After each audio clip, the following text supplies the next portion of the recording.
Hello, Earth Angel. Welcome to my channel. Welcome back if you're returning. Thank you for joining me here for this moon phase pick a card reading. We are currently entering the new moon in Leo. However, this is a timeless reading, so whenever you land here, there are likely messages here for you. Today's reading is going to be all about your light and how you're shining your light and everything you need to know around that. If you've been with me for a while, thank you, by the way. I appreciate you, my subscribers, this community, all the energy exchanges and donations. I love you all so much. Thank you so much, and thank you for being here with me. If you're new, welcome. I hope you enjoy this content here today in these readings. So if you've been with me a while, you know that I'm usually just, don't have a spread with a specific spread with the readings. I usually just go with my intuition and whatever spirit shows me through the cards. But they did show me this morning in my meditation to actually go through a list of things for how you're shining your light. So we're going to look at how you see your light, how others see it, how others close to you see it, I should say, how strangers see it, how spirit sees it, when you're shining your brightest, what energy that is, any shadows or blocks around shining your light that spirit would like to address, or your higher self, however you look at it, and also solutions and advice going forward as to how to shine your light even brighter. So this is a really beautiful reading. I'm excited to get into this with you and the messages that are here for you today. I have oracle cards to get into as well. These are the tarot decks I'm going to use for each group. We're using them as the signifiers today. And then I have oracle cards and the charms, and we're even going to do the baby tarot today. I'm bringing out the baby tarot, blast from the past. I love this little this little cup, handmade, beautiful cup. Look at the dripping chocolate. So cool. Anyway, these are the baby tarot. So cute. Some of you are familiar with these little tarot. Anyway, we're going to use those with the charms at the end of each group, so stick around if you like that. I am available for personal readings. If you are interested in diving deeper into your situation, the link is in the description box below. All of the decks I'm using today will also be listed in the description box below. I will insert an overhead view of these groups at the end of this introduction, so you can take your time, pause the video, and have a better look if you would like. You might feel drawn to more than one group. You might have messages in more than one group. You might even have messages in all three groups, because you might be really shining your light brightly and spirit might have a whole lot to say about it. So just have fun with it and use your intuition and only take what resonates. So for group one, we have the beautiful golden healer quartz cluster.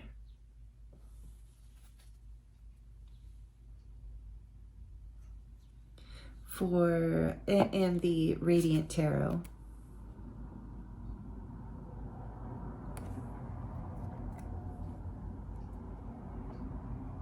For group two, we have the Danburite.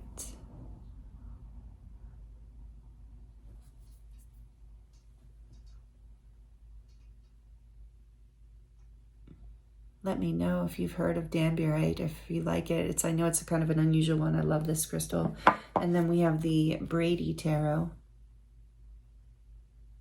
the Brady deck. And for group three, we have the Himalayan quartz point, the Tibetan Himalayan quartz point. Looks like a little piece of ice with the Guardian of the Night Tarot.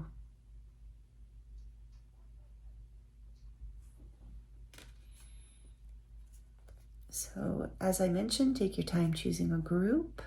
Timestamps are listed in the description box below, and I look forward to seeing you in your reading.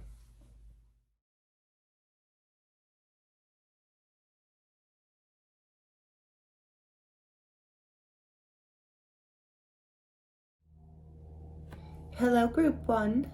Welcome to your reading. This is your reading if you chose the Golden Healer Quartz cluster, I should say. Quite beautiful. I got it at the Quartzite Gem Show many years ago. So we will set her right here for you. And you chose the Radiant Tarot with the Sun. Beautiful. New moon in Leo that we're heading into with this Sun. Happy birthday to all the Leos as we're coming into Leo season. So welcome. I hope you're doing really well. Thank you for joining me here. I'm excited to get into this reading with you today, all about how you're shining your light. I normally just go with my intuitive guidance with the cards and don't do a official spread. But today apparently is a special day where I'm doing a spread because Spirit downloaded that spread for me in meditation for you when I was thinking about this reading. So we're going to look at specifically how you see your light, how you see yourself shine, and that maybe can help you confirm if this is your group. Or, you know, you might be drawn to more than one group. I feel like a lot of you will in this reading today. So we're going to look at how you see your light, how others close to you see your light, how strangers see your light, and how Spirit sees it, at least right now, you know, in current time. It's not the whole picture, but we're going to just see what wants to come through. And we're also going to look at when you're shining the brightest, you know, what supports your light. We're going to look at any shadows and blocks that might be things that you can work on to continue to allow your light to shine brighter. And we're going to look at any advice or solutions Spirit has around what you can do for those shadows and blocks, or just in general to shine brighter. So that's what we're going to do with the tarot. And then I'm going to draw a few oracle cards to clarify and just bring through some final messages in terms of the cards. And then we're going to get into the charms and the baby tarot. So lots to cover today. Get comfortable, make yourself at home, because it might be a little bit long. There'll definitely be a lot of messages I can feel that want to come through for you. So, and if you'd like to dive more into your own personal situation, I am available for personal readings, and that link is in the description box below. So for group 1, please, Spirit, we're going to look at how do they see their own light? What messages want to come through for group 1?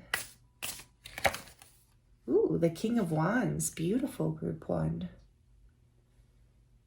I love this deck. This is a new deck that I got for my birthday. I'm so excited about it. I love it. But, ooh, okay, how you see yourself as the King of Wands. I love it.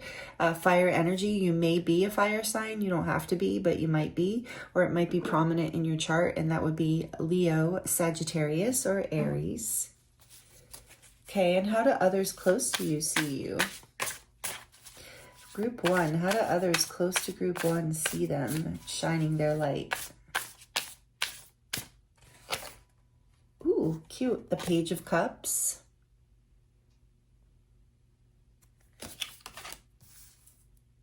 Sweet energy. And how do strangers, like just kind of random people or acquaintances in your life, see your light? Ooh, wow. The 10 of Pentacles. Oh, I'm sorry. For we have water. We have water and earth out now. So we have Cancer, Pisces, Scorpio, or Taurus, Capricorn, and Virgo. So we're getting all the signs except air so far. Let's see. How does Spirit see you, your light? Queen of Pentacles, earth energy again. Doesn't matter. You don't have to be a man or a woman, by the way, with the King and the Queen here. These are just the energies, masculine and feminine energies, which we all have. Okay. And then we're looking at when you shine, what energy are you in when you shine your light the brightest? Like what supports your light? Ooh, interesting. The Knight of Swords. There's our air energy. Libra, Aquarius, and Gemini. And shadows and blocks. What is the biggest block to this group 1's light here? What is the block? Any blocks, any shadows they need to look at for group 1 about in terms of their light? Okay, that one. Thank you. Oh, the King of Pentacles. And we have the Queen of Pentacles as how Spirit sees you. Interesting.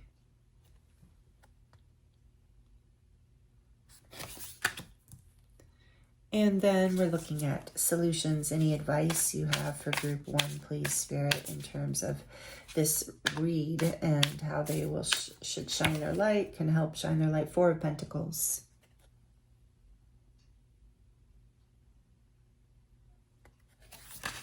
And the back of the deck energy is the Ace of Wands. So right away that tells me, group 1, you are a light. You are a beautiful, bright light. Seeing yourself as the King of Wands makes sense with this Ace of Wands energy. So like I said, you might be a fire sign, or it might be prominent in your chart. Others see, people who are close to you see your sweetness. They see your pure heart. They see your creativity even. And you see your creativity too with the King of Wands. You see yourself as, you know, I'm getting that you're a fairly confident person, and that is wonderful. Others see you that way as well. People see you as very, what's the word? Accomplished, able, like someone who's able to get things done. Someone who like doesn't just say they're going to do something. Somebody that actually does ground it and make it happen. Others see you, so your friends, people who are close to you, yeah, they see the love in you. They see your sweetheart. They see your creativity. They see your childlike innocence. You see yourself as, like I said, confident. Like you see yourself as a leader, perhaps, or you just maybe are a leader in your life. But when you are in your light, there's also with the King of Wands, there is this like aspect of spirituality as well. Like there is this connection to the divine that the wands represent. And with this Ace of Wands here on the back of the deck, you are spiritually inspired. People, I feel like this is, I'm getting a strong message that you are a light worker, and maybe you identify as a light worker. You don't have to take it as it resonates, but I think a lot of you do. And your ability to lead in this area, help others, even if you are not, you know, doing something like reading tarot or doing healing work or Reiki or craniosacral or massage or, you know, or spiritual teaching or writing books or anything like that. You're still a leader in your life, and you see that in yourself, and you see that you do show the way for others in some way. So I do think that you see that you have this gift to, and it's a gift of passion and creativity. So others see your creative gifts too. So I'm glad that you do. And this is a strong influence on your life here with this Ace of Wands. So let me just put that here. Temperance behind that. Beautiful. Sagittarius energy, some more fire. But we're not really looking at that fully, although we're going to leave it there as somewhat of an influence. So, and then others who are outside of you, you know, acquaintances, people in your community, see you as very successful and established. Many of you, maybe you have a home, like of course you have a home, but maybe you have a family, and of course you have a family. I'm not saying this right. Like you have a spouse, or you're in some sort of like connection with a partner and children. Some people see that about you, just see that you have a family around you, and that you're supported, and that you're abundant. People see you as abundant and established. That's the word I was looking for earlier. Established. And Spirit sees you as this beautiful Queen of Pentacles. Like, again, like I said, doesn't matter if you're a man or a woman. This is just about you being this overall just amazing, like well-balanced human, like somebody who is abundant, beautiful, tapped into both the earth and the practical realm as well as the spiritual realm, like knowing how to balance these things in order to bring abundance and comfort and beauty into your life. Like you're a very accomplished. Spirit sees you as very beautiful, or light, like handsome, like, but in this way of being very earthly, like earthy, but not in like this, how can I explain it? Like a beautiful sunset, like the ocean, like a river with the sun glimmering off of it. Like, that's how Spirit sees you, as abundant and beautiful and connected to the earth. That's very interesting. I feel like Spirit also is talking about your creativity. You see yourself, your light, as your passion. Oh, okay, here's the message. A message for you is Spirit saying you see your light and your like that you shine when you're in your like passion and in your creativity, which you are. But Spirit says that Spirit sees you really shining when you've grounded that, when you've grounded your light into your life, into your self-love, into your, yeah, just your every bit of your life, like your everyday reality. When you take this beautiful light that you have and this beautiful creativity and this accomplished, sufficient kind of energy that you have, and you give it to yourself, that's when Spirit sees you really shining your light. And Spirit loves, I'm hearing that you have the ability to really care for other people, that you are a very caring, loving, generous person, and that you are very nurturing. Whether you're a man or a woman, you're very nurturing. And it's interesting that you see yourself in this accomplished masculine energy, and Spirit sees your light in this feminine energy as well. And it's not that Spirit doesn't see your light in all of this, but it's just like we're saying, like, where does Spirit see you shining the most? And if you are a mother by chance, like Spirit says you really shine in that role. So only take that as it resonates. But if you are a mother, you're shining in that role. But even if you're not a mother, it's like you care, the way you care for others, that's what Spirit wants to really call out, is like your guides and your angels love the way you shine your heart onto those you love. And the others see you as this way too, as like a very sweet, pure-hearted person.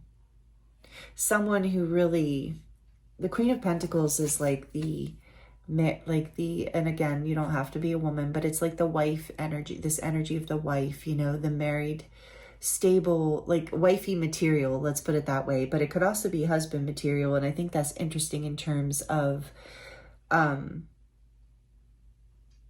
when you shine your brightest is when you're in this masculine King of Pentacles energy. So when you are being generous, when you are feeling accomplished, when you are feeling comfortable and satisfied and safe and grounded in the world around you, yeah, you have a lot of this like abundance energy in your spread here. And your block, interestingly, is this fear that maybe you don't have enough or you won't have enough. Like a scare, like a little bit of like feeling like you have to hold on to things for fear of losing something. But you're being guided to see that you have so much abundance, so much creativity, so much beauty in your life that you don't have to be afraid of holding on to anything. Like you have plenty for yourself, even for others, I'm hearing, because yeah, with this 10 of Pentacles, people see you giving to like a family or a situation, like some sort of established thing, maybe even a business. So maybe you've had in the past some fear around investing in yourself or in your life or in things that you want to develop, in your creativity, in the passions that burst through you. So you're being guided in this reading to feel safe in this, to know that you are so abundant, you are so grounded, you have so much to give and so much creativity and pure-hearted energy here that you don't have to hold back anymore. Maybe some of you have been holding back shining your light in this way. If you don't already have a partner, you're attracting them in with this light. If you do already have a partner, you keep them with this light. You really connect with each other in this way where you're very abundant and grounded. And I keep hearing sensual too. It's like through your embodiment, you shine your light. Like you're very like comfortable, or you're very comfortable in your physical world and in your physical body. And it allows you to yeah, really just be able to create. And so if you've been holding back, this is where you're being guided to shine your light, to create, to you see yourself as this this powerful creative energy, this leadership. This can be an entrepreneur as well, and others see you as having creative potential as well. So allow yourself to really invest in you and to really give to yourself and give to your projects and give to whatever you feel inspired to give to. And interestingly, now we're going to come over to the Knight of Swords. This is when you shine your brightest, is when you are going after what you want. Fearlessly. This Knight of Swords, and being very clear. And the Knight of Swords is driven by by the clarity in the mind, but he's also driven by the heart. Going towards what he wants fiercely, relentlessly. This Knight of Swords cannot be stopped, and she, doesn't matter, moves fast. So not this energy, that's the opposite of this energy. This energy is like being safe, playing it safe and holding on, just, holding back out of fear. And this energy is like fearless, of like, no, I'm going for it. I'm going straight for it. And so that is when you're shining your brightest, is when you're going for it, because you're grounded enough. Like if I weren't seeing all of this Pentacles energy, I might be reading that differently in some ways, but you have this light, group 1, and I feel like with Temperance showing up here too, you are healing right now, maybe. And maybe that's why you've been holding back. But there's a brand new spark that's coming in. If you've been feeling uninspired, know that, and it has maybe required a lot of patience, you've been healing, and just know that this spark is coming in. It's with you. It is you. And you're not wrong in seeing yourself as this beautiful King of Wands energy. But it's through taking action and investing in yourself and in your creative projects and in these desires that you're really able to shine your light brighter. So, wow. Okay. Let's see what else. If this is resonating, please let me know. I would love to hear how it resonates. Please like it if you're liking it. I appreciate the energy exchange. We're going to look at this cute little deck. It's called, what is it called? How to Be a Wildflower, I think. Donated by Mary. Thank you, Mary, for watching. I love this deck. Let's get a few messages out about your light. What you need to hear about shining your light. I hope this is helpful. I love this. This is a great energy. You have a beautiful light, group 1. I can feel it. You're really being encouraged to be fearless, to really... A spark's coming back in if you haven't felt it recently. So what other messages do you have for group 1, please, Spirit, from this beautiful deck? What other messages do you have for group 1? I'm not even sure what's the front and the back of these cards. There's words on one side, pictures on the other. I guess the pictures will be... What is this? They're stuck. Oh, that one feels relevant too. So we're going to take this beautiful butterfly, and it says, you were born with wings. Rumi. I love Rumi. Maybe you love Rumi too. Yeah, you were born with wings. You're meant to fly, to be creative, you're also meant to transform and alchemize. So like, I feel like you're very creative, this group, if you're resonating with this. So you were born with wings. You're meant to fly. You are meant to be free in your life, to follow your dreams, to follow your passions. And then you have this beautiful flower. And it says, the power of imagination makes us infinite. John Muir? I don't know. Or does it say? Yeah. The power of imagination makes us infinite. That is perfect with the creativity thing for you. Creativity theme. And then this card's just calling me, and Spirit just said it's for you. This beautiful cherries. It's cherry season where I live, by the way. But it says it is the sweet, simple things of life, which are the real ones after all. Beautiful. Laura Ingalls Walden, I think that says. But it is the sweet, simple things of life which are the real ones after all. And that's that Queen of Pentacles energy, just very down to earth, very sweet and simple, but beautiful and powerful and abundant. And the sweetness too, there's something about being very like,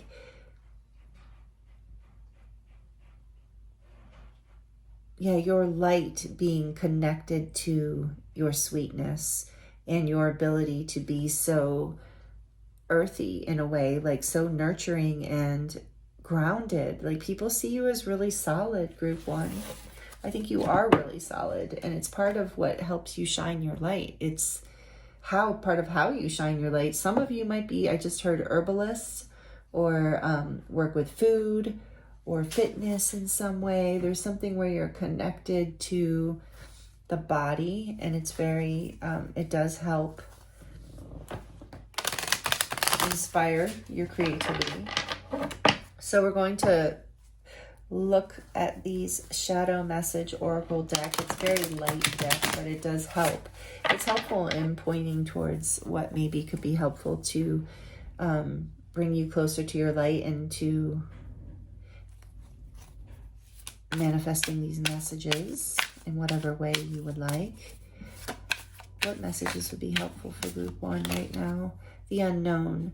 Uncertainty is the only certainty there is. Surrender, curiosity, and faith.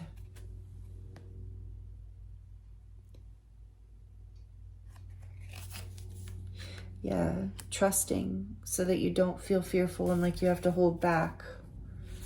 Trusting the unknown. You have so much energy of stability and prosperity and security. You can trust the unknown. You're alchemizing something from the past, I think, of fear around this, with this Temperance here. Unseen patterns. Change your thoughts, change your life, beliefs, and programming.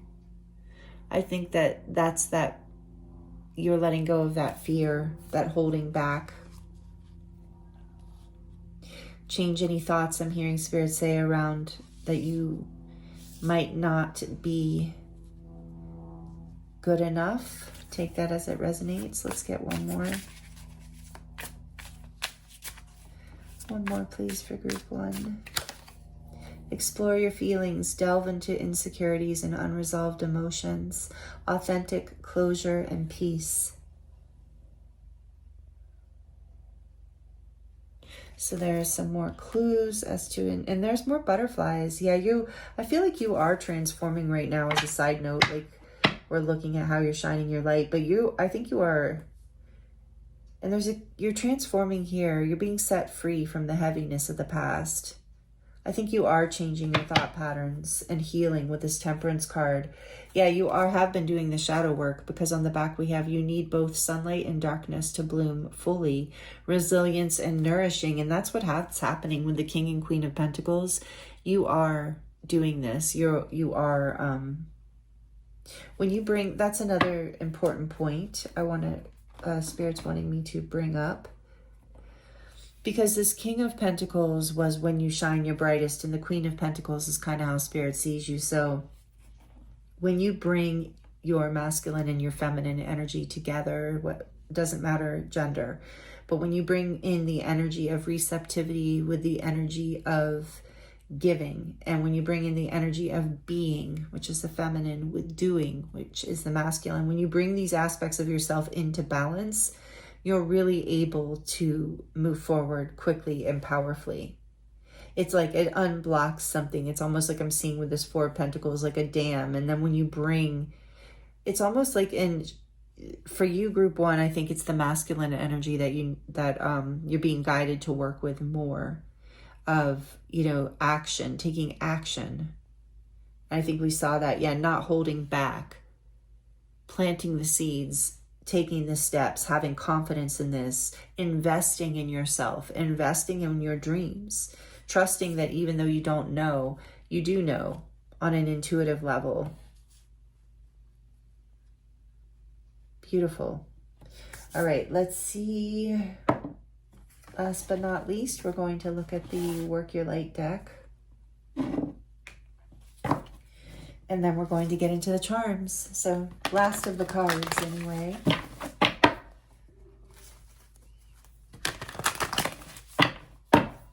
For group 1, what do they need to hear, please, Spirit? For group 1, what will help them shine their light brighter from the Work Your Light deck? Perfect deck for this reading. Protection. Call back your power. Cut the cords and soul retrieval.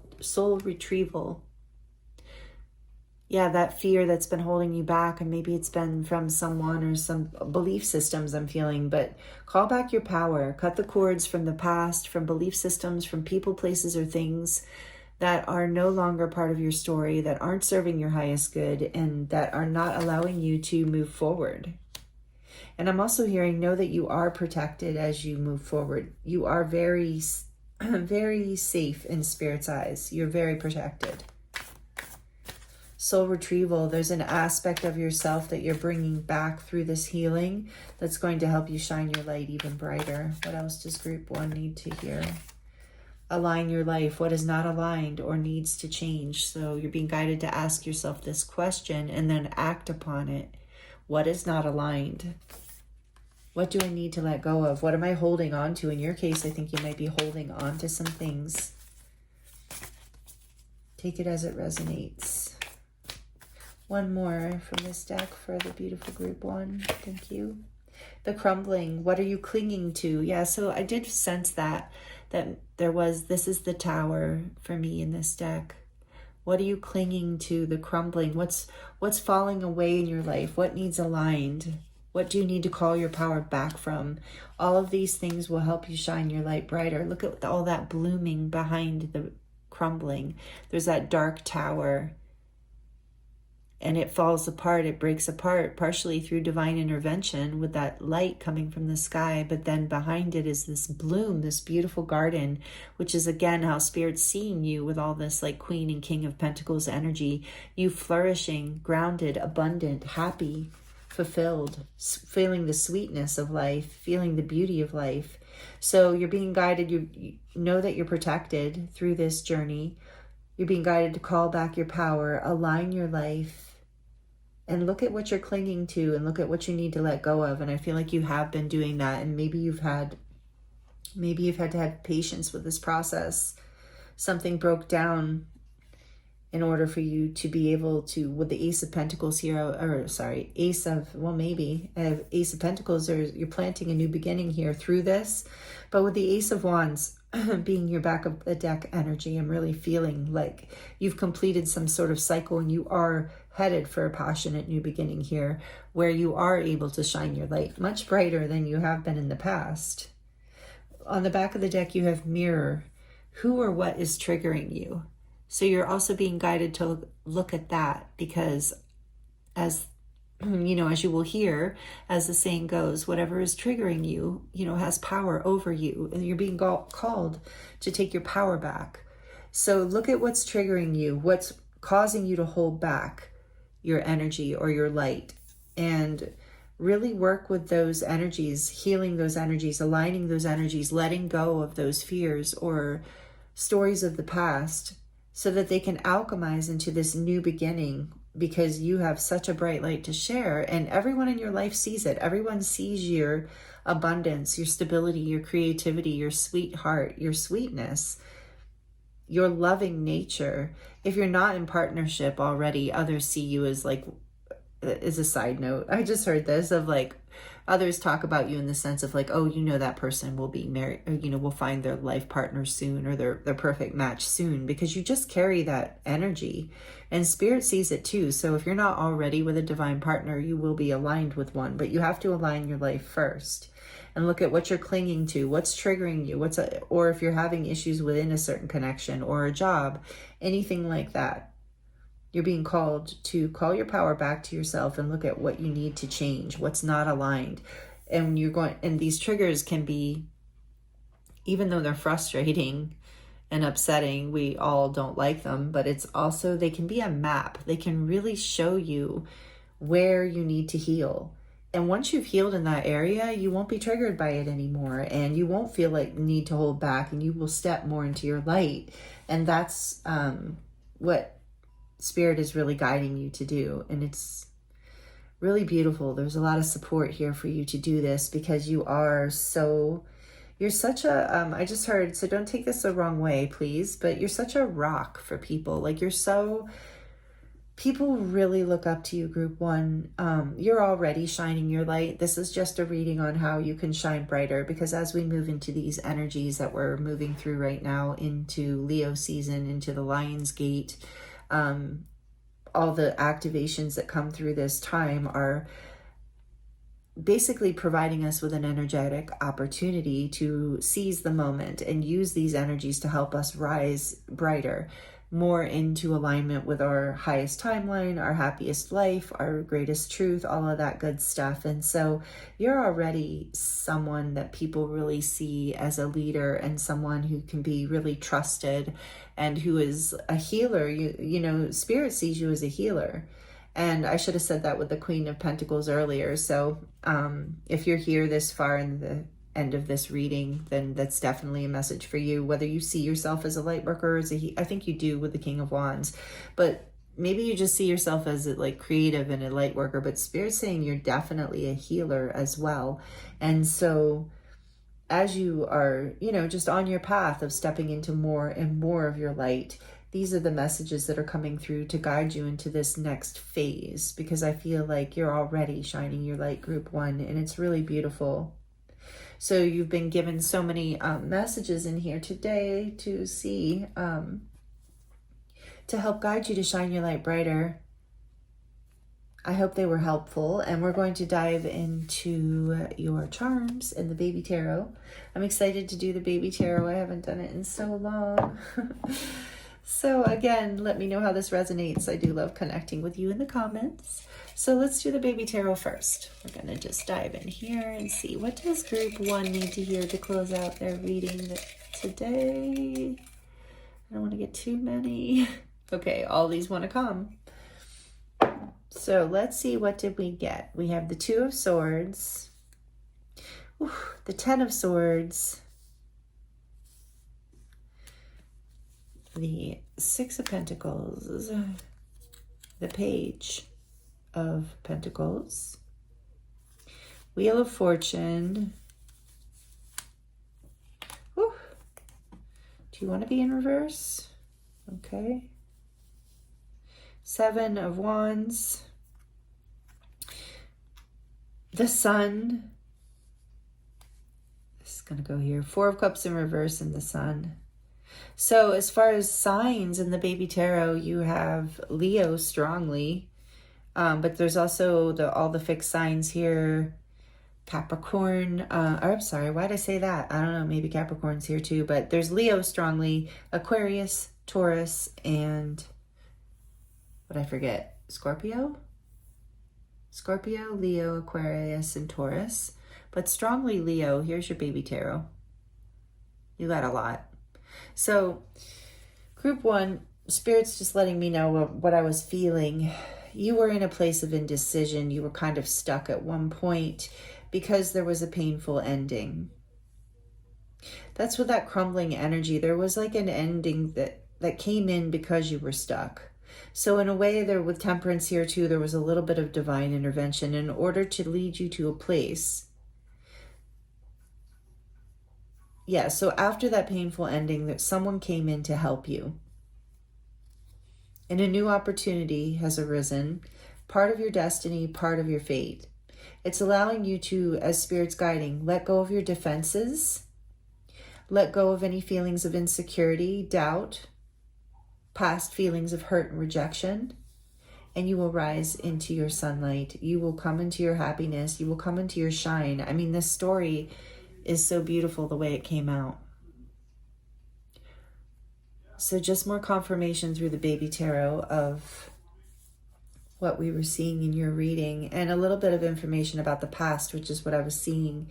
Equal give and take coming in, or someone came in and helped you after this downfall. Either way, something came in and gave you a new start, a new opportunity.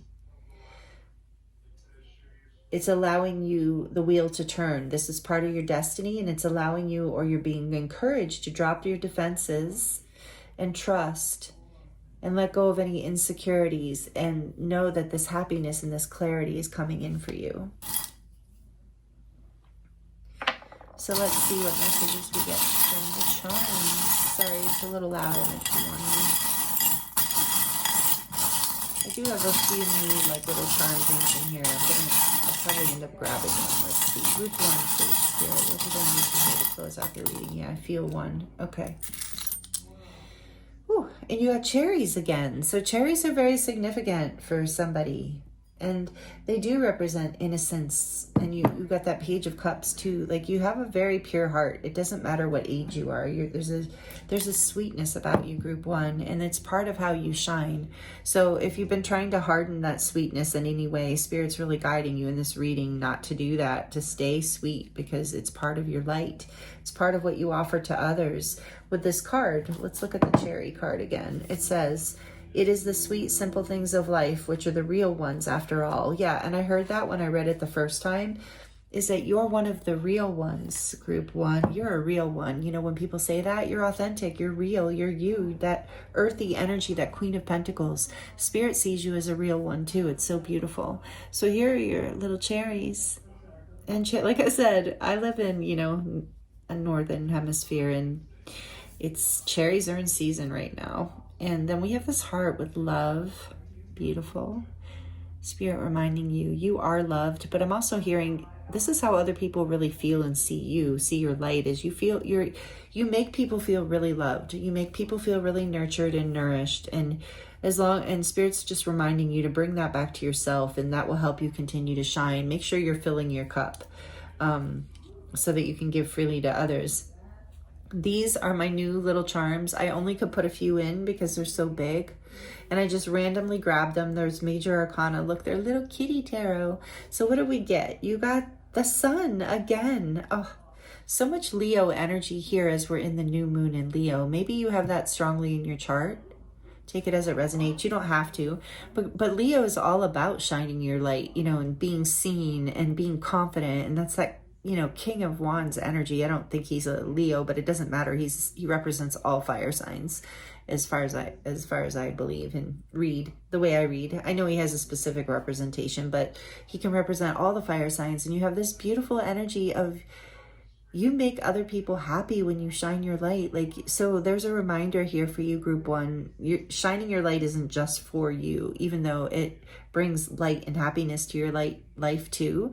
But when you shine, you really light up other people. And it's such a gift. You are a gift, I'm hearing, Group 1. You are a gift. And then we have this dragonfly, which is part of that story of you're coming up out of the darkness. There was a difficult time you went through, but it's over, Group 1. It's time to shine and be happy, because that reminds me, the dragonfly is, in the darkness at the bottom of the water and doesn't even know the light exists, just only knows the bottom of the water. And suddenly one day, just out of nowhere, I guess, who knows what a dragonfly thinks, right? But they're inspired. They catch a glimpse of the light, I believe, or they're inspired they're called to it somehow, energetically. And I feel like that's the same with you as well, with the sun being so prominent in your reading, and the Ace of Wands and the King of Wands is like, you're called to the light. You have been called to the light out of your darkness. And you're shining. And in all of that darkness, you've alchemized with temperance here in order to bring wisdom and a whole other level of light. Like, when we alchemize the darkness, we shine even brighter. And it inspires, you inspire other people. Your light, really, this whole process that you've been through, especially those who are close to you and have seen this, they are really inspired by this. They really see how sweet and beautiful and successful you are, Group 1. And then we have this beautiful angel here. If you're not already abundant, you will be. Others see this if you don't. So trust that. And the Spirit even sees it with you coming out as the King and Queen of Pentacles. Go after what it is that your dreams. Yeah, well, that's what we said. Go after it. You can't be stopped. That unstoppable energy will bring you, more into your light and bring you all the things you want. And then, you know, desire from your heart space and your soul. And then you have the little piece of selenite came out for you. And this is an angel crystal, and it's very clearing and purifying. So the angelic light is with you. Again, this message of protection. You are being cleared and you're being cleared from the heaviness of the past. And I even feel the Six of Pentacles is almost like a gift from Spirit coming in, this new opportunity where you can really shine, where you can let go of your defenses, any kind of pain or rejection of the past, any kind of boredom, any kind of apathy, any kind of like, you know, negative attitude in the sense of like, oh, that's never going to happen for me, or that happens for everyone else, you know, no judgment, like on those kind of things that go through our head. All of that is clearing and releasing. The angels are with you. Your angels are with you, protecting you, guiding you. You also have an angelic heart, an angelic light that you share naturally with the world and others. So thank you for doing that. And the people in your life really do see that. And I think you maybe see that about yourself to a certain extent too.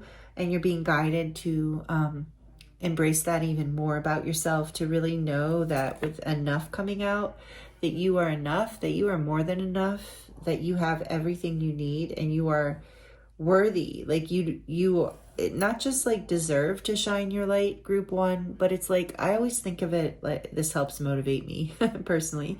I always think of it as like a responsibility. Like you've been given this beautiful energy, and as you know, you embody it. You've been given it by, let's say, source, divine, creator, however you look at it. But you're embodying this beautiful light on the planet, and it's almost like, you know, it feels like a responsibility to shine it. Like you can look at it that way if it's helpful. If it's not helpful, don't look at it that way. But that's how I look at it, is like, it's our responsibility to really be our true authentic self, to open our hearts and shine our lights in the world, because the world needs it, and we need it too. So yeah, take that as it resonates. And then we have this hope, trust, love, dream. So pretty much, you know, confirming what I was just saying. And this is a hoop, a circle. So you're healing, and Spirit's guiding you to trust and hope and keep dreaming. You are healing, you are growing, you are expanding. Your ancestors are with you with this Dia de los Muertos skull, sugar skull, candy skull here.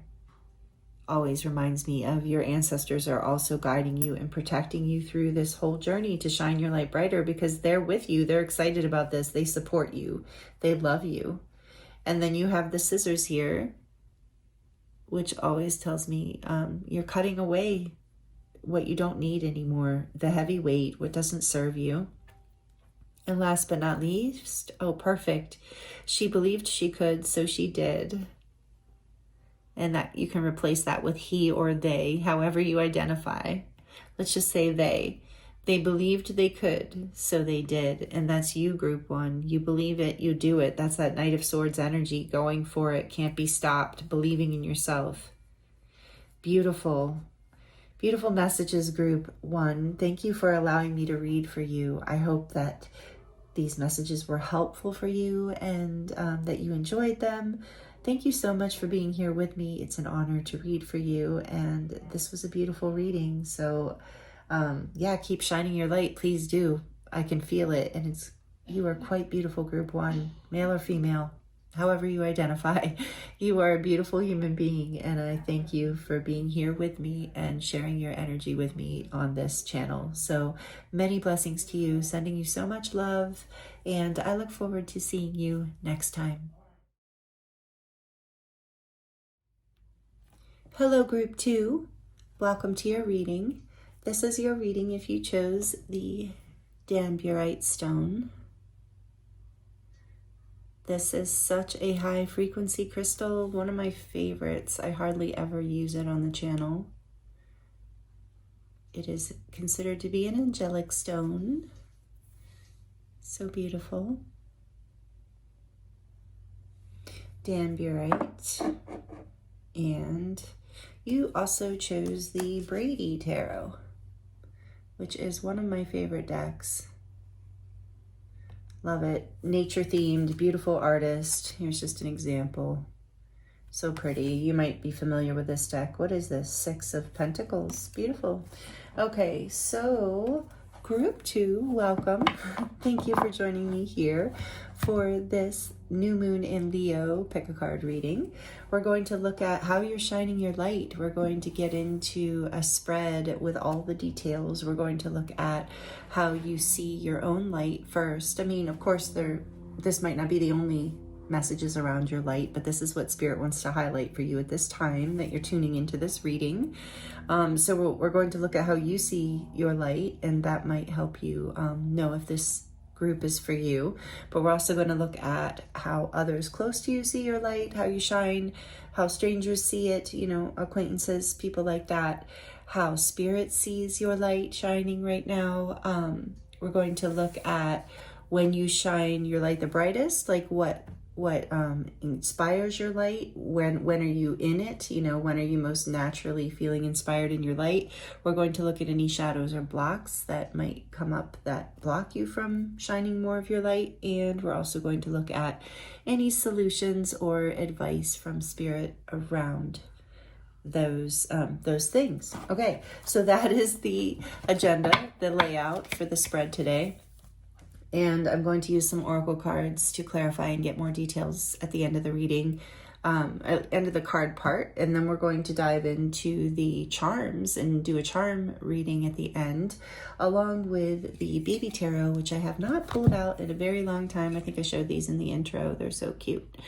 So we're going to pull those from this beautiful little cup at the end of the reading. So stick around if you would like to join me for that.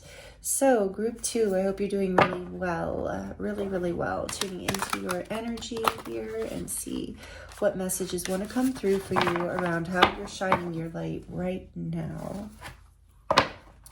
At this current time, whenever that is.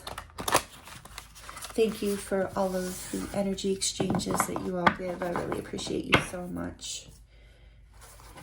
All the likes and comments, subscribes. It really helps.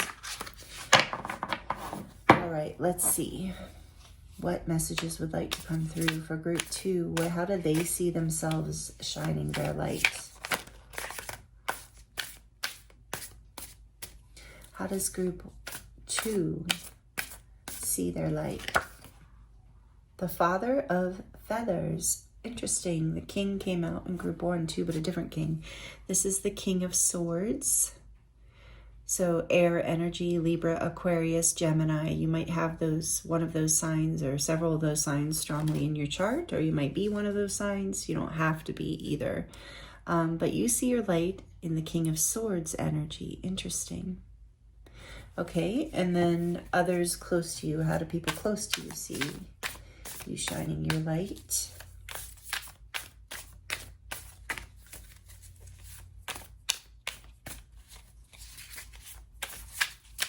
These cards are very thick. I love them. They're very thick. Okay. The Nine of...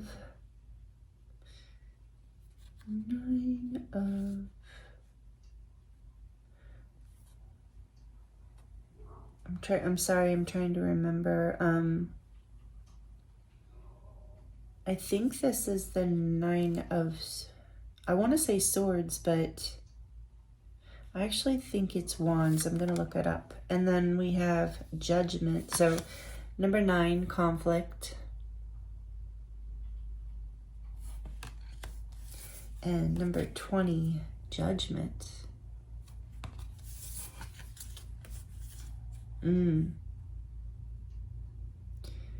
I believe, I'd be willing to bet this is the 9 of Wands. But let me get the book. If this takes too long, I will edit this part out. But... Okay, so these are the swords. So Father of Feathers is actually, wow, the King of Wands. I stand corrected. Nine of Wands. All right, we're on track. We're on track, group 2. I'm so sorry about that. All right. I love this deck, but so King of Wands, you and group one. Maybe you came from group one. You and group one see yourself in the same light. You see your light, your shine the same way. This beautiful King of Wands energy. You do not have to be a man for that. It's a masculine energy, and it's also the master level of this suit. So it doesn't have to mean anything about your gender. So please don't. But it is fire energy. So, actually, Leo, Aries, and Sagittarius energy might be strong in your chart. But with feathers, there's air energy here too. So you might also have air in your chart. Just take it as it resonates. This is an all signs reading, so it's fine either way. But this is the Nine of Wands, which is what I was kind of feeling with conflict and then judgment. So how you're seeing yourself, this beautiful Father of Feathers or King of Wands, how others, seeing yourself shine, how others see you shine is this conflict and judgment coming out together, which it's so important that they came out together. I will read more once I get the whole spread out, but this is like very much like people see that you have overcome hardship. That's interesting. People see you as someone who, I feel like, and with judgment here too, this is Scorpio energy, by the way, judgment. So it's like you've been resurrected. People see you as like being born again in your life, like overcoming some sort of long-standing hardship. Someone who has the ability to overcome hardship as well. Interesting. People see you as very strong and spiritually guided. That's powerful, group two. I love that for you. All right. So, how do strangers see you? Hopefully I didn't lose you guys on that little confusion. Sorry about that. All right. So let's see others, strangers. The sun. Wow. Number 19, Leo energy, major arcana for Leo. Powerful group two. Wow. The Father of Feathers is no slouch, that's for sure, this energy, but how others see you, wow, a lot bigger than how you see yourself. As far as your shine, people really, with the sun here, so I don't know, maybe you are out in front of people, maybe you have some sort of, like you're a boss or a manager, or you're an influencer on social media, or a teacher, or something where you're out in front of people, or people are paying attention to you and they're inspired by you. They see your light, and the people who know you well see your light, but they also see your incredible ability, to overcome hardship, almost like I was gonna say see your light, but they also see your darkness, but not in a dark bad kind of way, but in that way of being able to take something dark and difficult and alchemize it, transform it into something higher, something to overcome. Wow. You have a really bright light, and others see this. You see your own light too, but we're going to get more into it. Okay, so let's see. How does Spirit see you right now? Shining your light. What does Spirit see about your light right now? Spirit sees all your light, but what do they want to talk about? What does Spirit, your guides and angels, want to talk about? Whoa. Okay, yeah, that's the one. The Sun of Roots, beautiful. The Knight of Pentacles. Spirit sees how hard you have worked, the humble effort that you have put in to get where you have come to. Wow. And how it's going to bring you abundance, comfort, stability, success. Wow. Okay. And then when you shine your brightest, what energy is that? Ooh. The Tower. More Scorpio energy. Number 16, you might be a Scorpio or an Aries. This is also Aries energy, Mars energy strongly. So you are very powerful, group two. I know I keep saying that, but it's just so strong here. That's Your light is powerful, because we're talking about how you shine. You shine powerfully. You affect people. With the tower here, you might be a healer, like, or you're definitely a light worker, whether you see yourself like that or not. You do see yourself as someone who's very connected to the divine and very inspired and very creative and a leader, maybe even an entrepreneur, but you shake things up for people, good, bad, and in between. And I can relate to this energy. This is actually, know that this is when you're in this energy of shaking things up, of bringing truth, such powerful truth to situations that it creates transformation or a breakdown or a falling apart in order for something bigger and brighter to be born. That's part of how you shine your light. It's part of what your light does.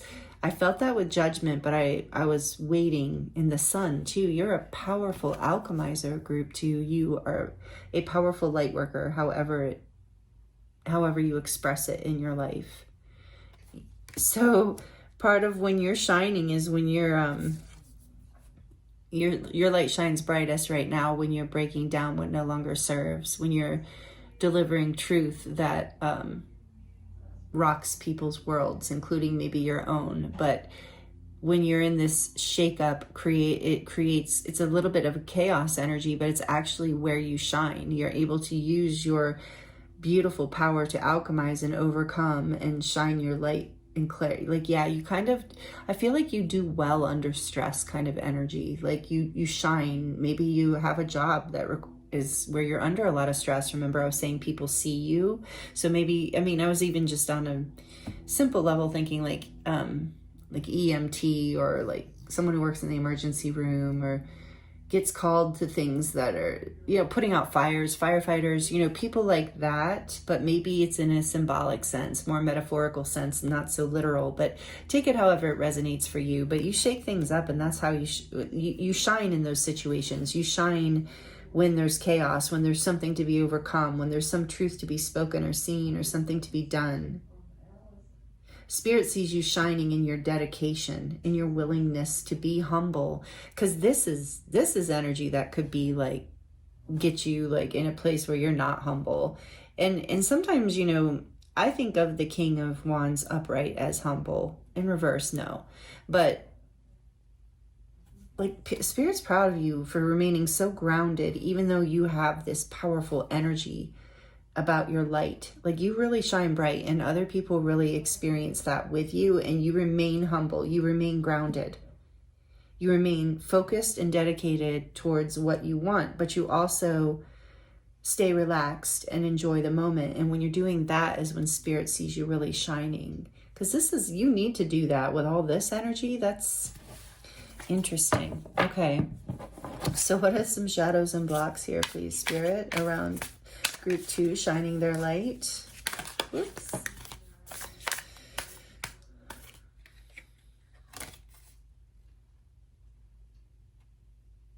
What does that say? Armistice, number 2. It's the 2 of Swords, 2 of Arrows. Now that I understand the deck again. I don't know, I should have double checked, but I thought I knew this deck well enough. There's just so many different decks. All right, but 2 of Swords, Armistice. So the block would be indecision, getting stuck in your head, not being able to see clearly because of your own. It's like, in a way, I'm hearing and feeling this is tendency. Take it as it resonates. Please don't get offended. Don't shoot the messenger here. But there's a tendency to self-sabotage. There's a tendency to get stuck in your head and to stalemate. And all of this energy is just so powerful. That's a little bit of, but there's a difference I'm hearing. So maybe you need to hear this. Is Spirit says you're in your light. You're shining when you're enjoying life. When you're not like stuck, though. Like, there's a difference between being stuck and just kind of resting or feeling like it's not quite time to do something or time to act. So you're just you feel like maybe it's more productive to actually enjoy life in that moment and rest a little bit. That contributes to your light. This energy of being stuck in your head and not feeling like when these delays come up, that's what I'm hearing, is like when delays naturally come up, especially with all of this energy, like that you kind of tend to engage with, when the delays come up, Spirit's saying, just enjoy the delay, just embrace the moment. When you're doing that, you really start to cultivate more of your light. When you get stuck in your head around it and feel like you're doing something wrong, or you start going through self-sabotaging thoughts or beliefs about yourself or the situation, or negative beliefs and thoughts, or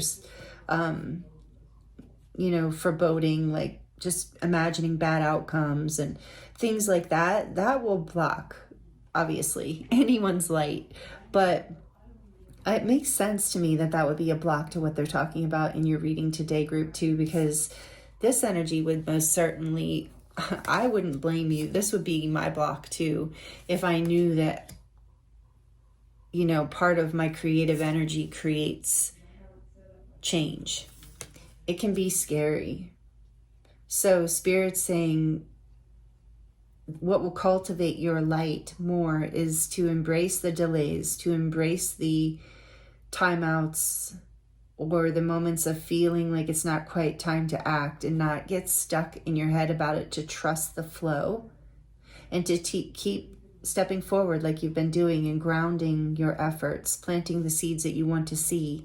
Because sometimes I'm hearing, sometimes this energy can fall slowly, can break down in a way that's more integratable, more manageable. Other people see this about you, that you know how to overcome things and transform things and rise above things, resurrect things, heal things.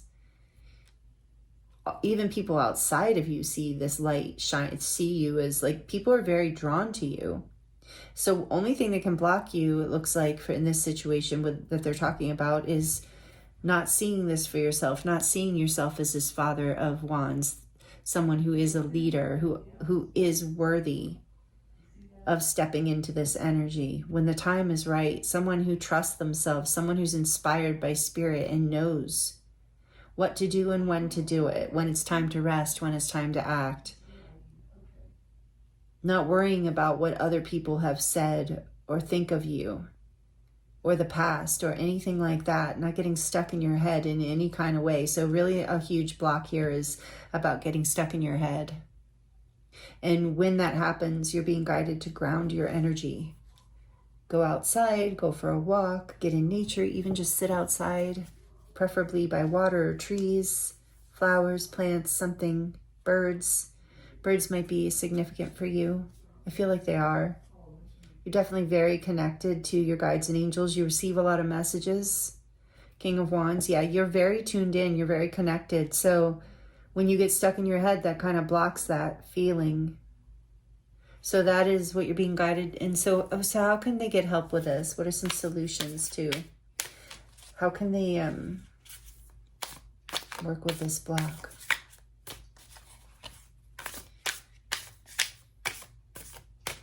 How can group 2 work with this block, please, Spirit?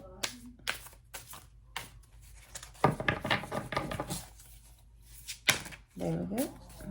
Wow, you got a couple, 2 or 3, 3. The 5 of arrows. The 5 of swords. The Hanged One. There's that energy I was feeling with the 2 of swords. But the Hanged One, it's Pisces energy, number 12. And we have the Daughter of Arrows, which is the Page of Wands.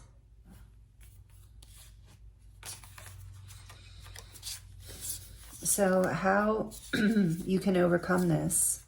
Interesting. So the Hanged One is all about getting a new perspective, gaining enlightenment around a situation. And we have this defeat, this energy of defeat and conflict, a battle that no one wins, a battle that people walk away from feeling. It can even be that energy of just feeling defeated in general, especially with this energy. If part of how you shine your light is, through this creative chaos, or through this intense truth, or through this intense emotions that move people, it's part of your gift. It's really beautiful. But what's interesting, what I'm getting from this spread here is You're being guided. The solution is to change your perspective, to take the time out to heal that you need from whatever is making you feel defeated, whatever conflict might have happened, or even if it's just a conflict within yourself of things that go through your head. But it's like you're being guided to change your perspective and see conflict and defeat as actually an opportunity, a creative opportunity to be curious about these situations that are challenging, to be curious about these belief systems that are making you feel defeated or frustrated. It's about seeing, changing your mind, changing your perspective, sacrificing the old aspects of how you viewed. What I'm really getting from this is conflict. Because this energy, you trigger people. So, and please don't take that the wrong way. And if it doesn't resonate, don't take it. I feel comfortable saying that, I guess, because I know that I trigger people.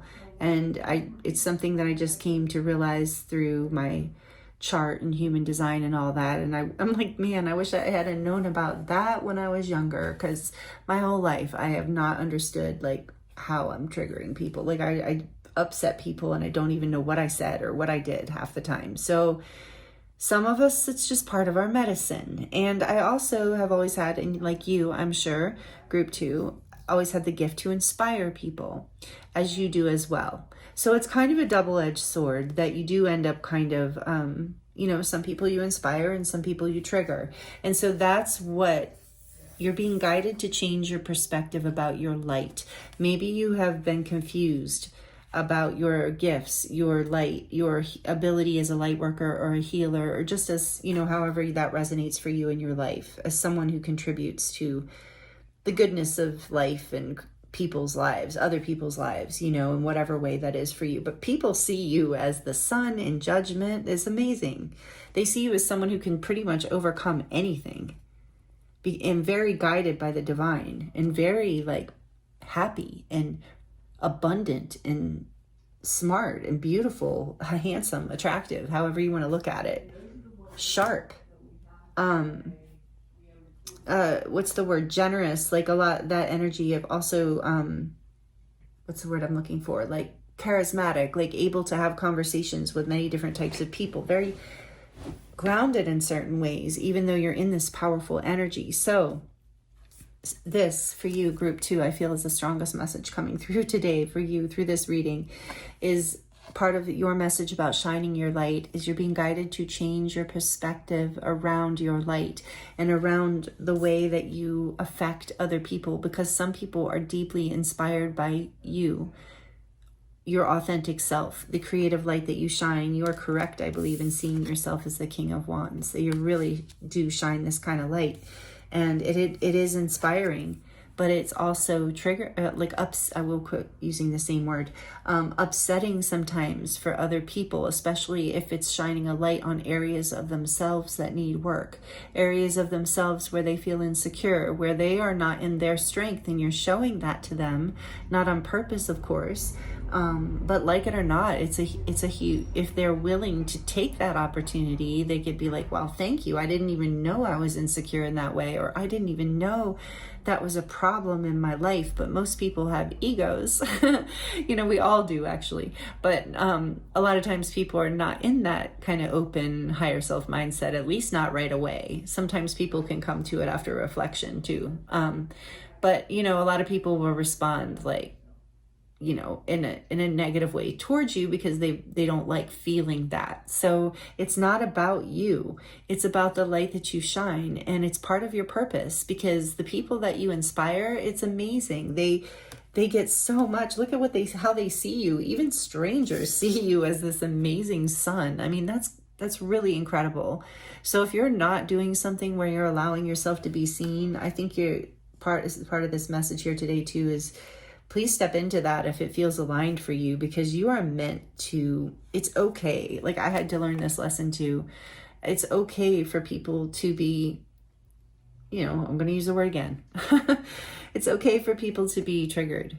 by you if you are in your integrity and in your heart space and genuinely sharing a message that is coming from your truth, from your experience of life. That's what you're here to do, is shine your unique light. And no, not everyone is going to like it. And honestly, not everyone even will get something out of it, and that's okay too. And you're starting, this is what the solution is to whatever difficulty you maybe have been having about stepping into this more and shining more of your light. You're being guided to see not only that, yes, some people get upset over here with the Five of Swords, and some people get inspired and creatively inspired even from you, group 2. Beautiful with the Page of Wands. But either of these responses, Spirit's guiding you to not let either response affect you. That is the insight here that you're gaining in this time out, is like, I shine my light regardless. I'm doing it for me first. Second of all, I'm doing it for these people who are inspired. And in some ways for these people, although of course, you know, most of us really don't want to upset anyone. Like I don't like it when people get upset by things I say or do, but of course, I'm in this lesson as well. So I'm with you on this frequency.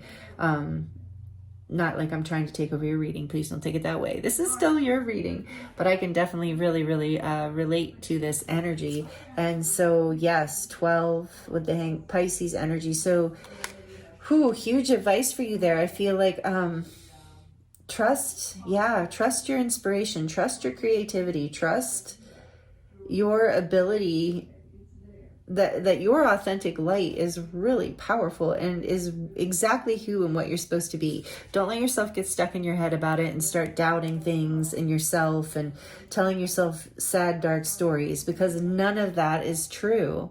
You are a really important piece of the puzzle here, group 2. You're a key player on planet Earth for the ascension. I really feel with these major arcana cards, the way with people seeing you in this way in your life. And again, you have this humbleness because you don't see yourself as major arcana. You see yourself as this king, which shows confidence, which is beautiful, but not arrogance. And I love that. So let's see, what's the back of the deck?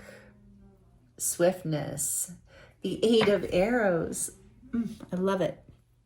This is the 8 of Wands, or 8 of Feathers. Is it the 8 of Feathers? Yeah, 8 of Feathers. So swiftness. This to me is like, I love the 8 of Wands. It's one of my favorite cards in the whole deck. So you're being guided by the angels. This is like Cupid's arrows, but it also reminds me of divine downloads, like your guides and angels just really being with you and inspiring you. And you move fast like this. You move fast and with a very creative energy, and you're being guided to, like, so Spirit's saying it's okay to rest, because when those downloads come in, you tend to move quickly, and that's what you're here to do. You're here to be in that ebb and flow. It helps you shine your light. Overall, you inspire people with this 8 of Wands and swiftness. You bring an ascension energy into people's life. Like you're like with swiftness and the 8 of Wands, I'm feeling like you're like a breath of fresh air with a beautiful, like mysterious scent to it, you know, where something just lifts. You lift people. And you also communicate, you channel for people, whether you realize that or not. You bring through messages for people. And that's why they see you in these powerful energies. Like I said, I can relate to you. We're like totally soul family here, group 2, of like, you're just, you know, chatting, talking, don't even know you're channeling, and just bringing through these like divinely guided messages for people, and they're just getting like, whoa, like, is she really saying that, or is he really saying that? Like, what is happening right now? Are they like, I've gotten accused of being psychic randomly throughout my whole life, like accused, and I say accused like because it came out like that, of like, are you psychic, are you reading my mind? And like, I had no idea, you know, I was just talking, and I thought I was just talking, but I was channeling. And I think you do the same thing, group 2. Let me know in the comments if we have this in common. I would love to know, because I feel that here, and maybe it's not that extreme, but maybe you have some variation of this, group 2. It's part of your light. It's part of how you shine. So Spirit's really guiding you to embrace this, to go into this energy of the Hanged One and really do the inner work where you can really, you know, fill yourself up with self-love, whatever you need to do, reassurance, understanding, doing the healing work that allows you to no longer take other people's reactions to you so personally, even if it's positive, you know, knowing that, yeah, that feels good for sure. But even that, you're like, well, it's what they received, you know, and it's still a projection in a way, but it's just the positive end of the projection. That helps you stay humble as well.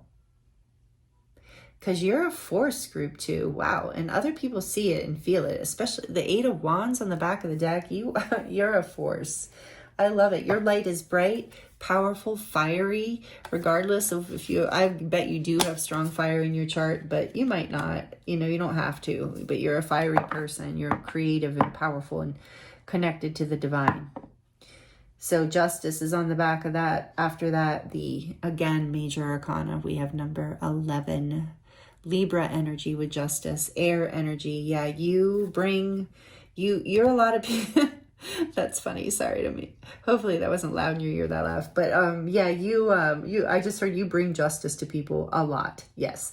So you bring, and you know, take it as it resonates, like but you do show people, you do.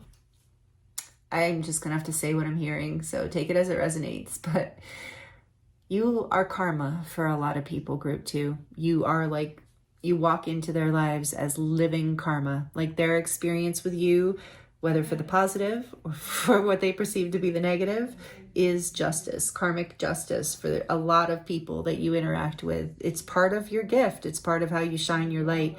Very Scorpio energy, very Plutonian, very interesting. But you are also a very fair and beautiful soul, group 2.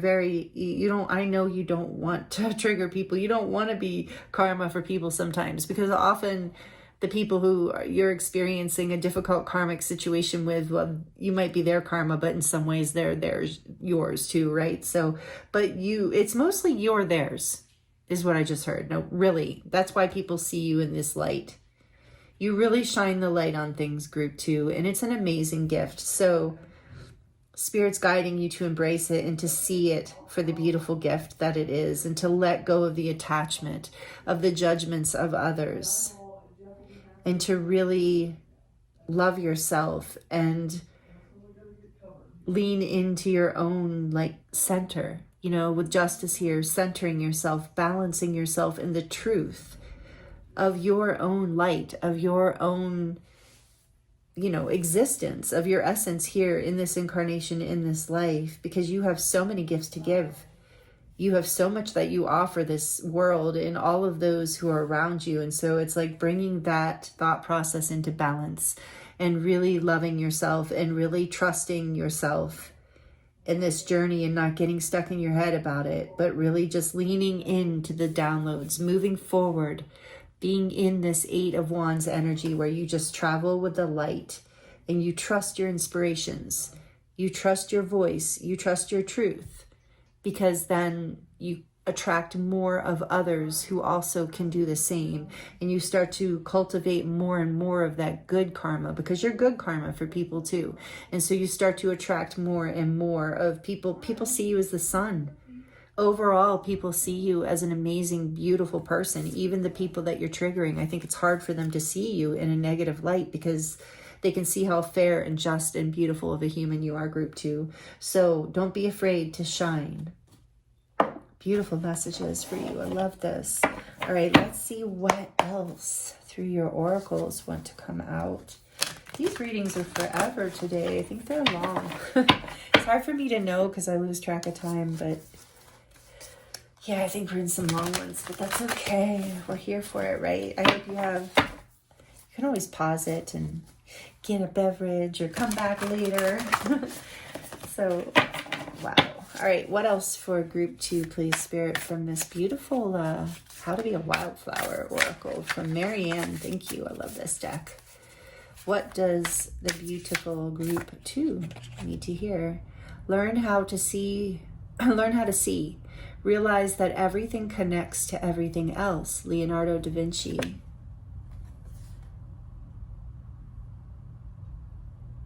Everything connects to everything else. So getting more of a big picture view of it all too.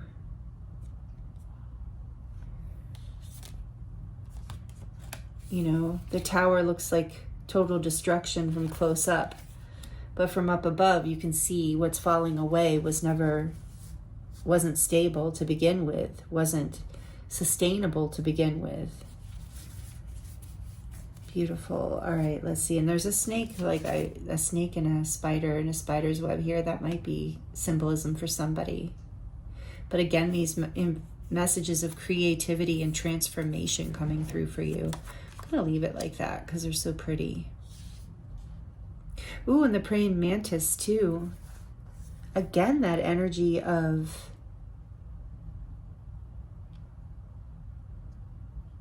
like wisdom and like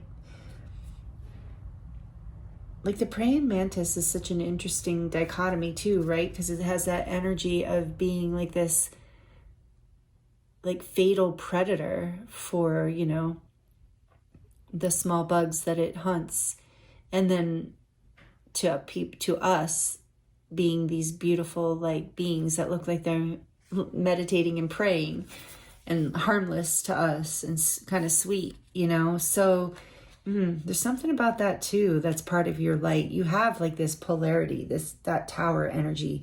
So know that your ability to flip back and forth between like that Plutonian energy, that Scorpio energy, that is part of your light. It's part of how you shine your light, is by being able to embody both of the intensity. Your intensity is how you shine your light, part of your light. That's so valuable. Group 2. I love this. What else? There's another snake. Some of you might be really connected to snakes, but it is the symbol of healing and alchemy as well, and the occult. And we have trust dreams, for in them is hidden the gate to eternity. Khalil Gibran. Trust in your dreams, for in them is hidden the gate to eternity. Absolutely. Look at that. So pretty. You have the power to really pretty much manifest whatever you desire in this life as you master this energy, group 2. This message coming through from Spirit really powerfully. What you're sacrificing is your attachment to other people's judgments, your attachment, your fear of what other people think of you. Not in an ungrounded way. You don't want to be out there, you know, of course, I'm not saying encouraging someone to be out arrogant and, oh, I'm so, you know, wonderful kind of energy. But no, but just in your like, this is my truth. This is my gift. This is my creativity. This is what's moving through me. And it's my purpose, divine right, my gift to offer it. And if it makes you uncomfortable, then, you know, it's not that you're not sorry or you are sorry. You're actually neutral about it. And you're just like, well, you're not responsible for how people respond to your own truth, especially when it's coming from a just and beautiful place. That's what I want to say about that. So that is what you're sacrificing, is your fear around that, around other people's judgments, when you have so powerfully expressed who you are and they have a response. That response, good, bad, or in between, you're letting go of. You're learning, I'm sacrificing my attachment to that response, good, bad, or in between. And I'm staying centered in my own truth. And that's where I get my light from. That's where I get. And then you move forward you continue to move forward unblocked, completely unblocked when you're in that energy. Wow. What else? I love this reading, group 2. Ooh, I haven't pulled this before. Look at this. Some radishes, it looks like. And the secret garden bloomed, and every morning revealed new miracles. Nice. I can't really read who the quote is from, but I'll hold it up in case you're curious. So yeah, because radishes, they're growing underneath the ground. And so you can't always see. That's the thing too, is like a lot of times you're a little bit of a prophet, group 2, whether you realize it or not. Like, you say things that don't always make sense to people in that current moment, because you see the whole you see the radishes under the ground. They don't. They just see the green little sprout. It's like there's a secret garden within you and you channel it. And some people are inspired by this and some people are afraid of it. But ultimately, everyone sees that you, with the sun here, everyone, even people who are slightly triggered or afraid of what you bring, they see that you know something that other people don't. That you have an insight, you have a wisdom, you have an intuition, a clarity that is a gift. So even people who aren't in favor of this gift see that you have it. I love that. Back of the deck. Oh, this came out for group 1 as well, and I love this card. It is the sweet, simple things of life, which are the real ones after all. And that's because the message for this is you are a real one, and enjoy the sweetness of life. Give yourself that. With the Son of Roots here, Spirit loves to see you enjoying life and to resting, because you are so intense, I think, and have so much drive and intensity in your life and in your way of being, that you're being encouraged to just take some time out, enjoy the simple things, the sweetness of life, smell the flowers, rest a little bit, and that will help you shine even brighter. And this is also a message that Spirit wants you to know. You are one of the real ones. You are very authentic. With justice there too, you're a very authentic, real person. And people are drawn to you because of that. Group 2, you shine really beautifully. All right, let's see. We're going to get just a couple messages from the Shadow deck. Shadow work deck.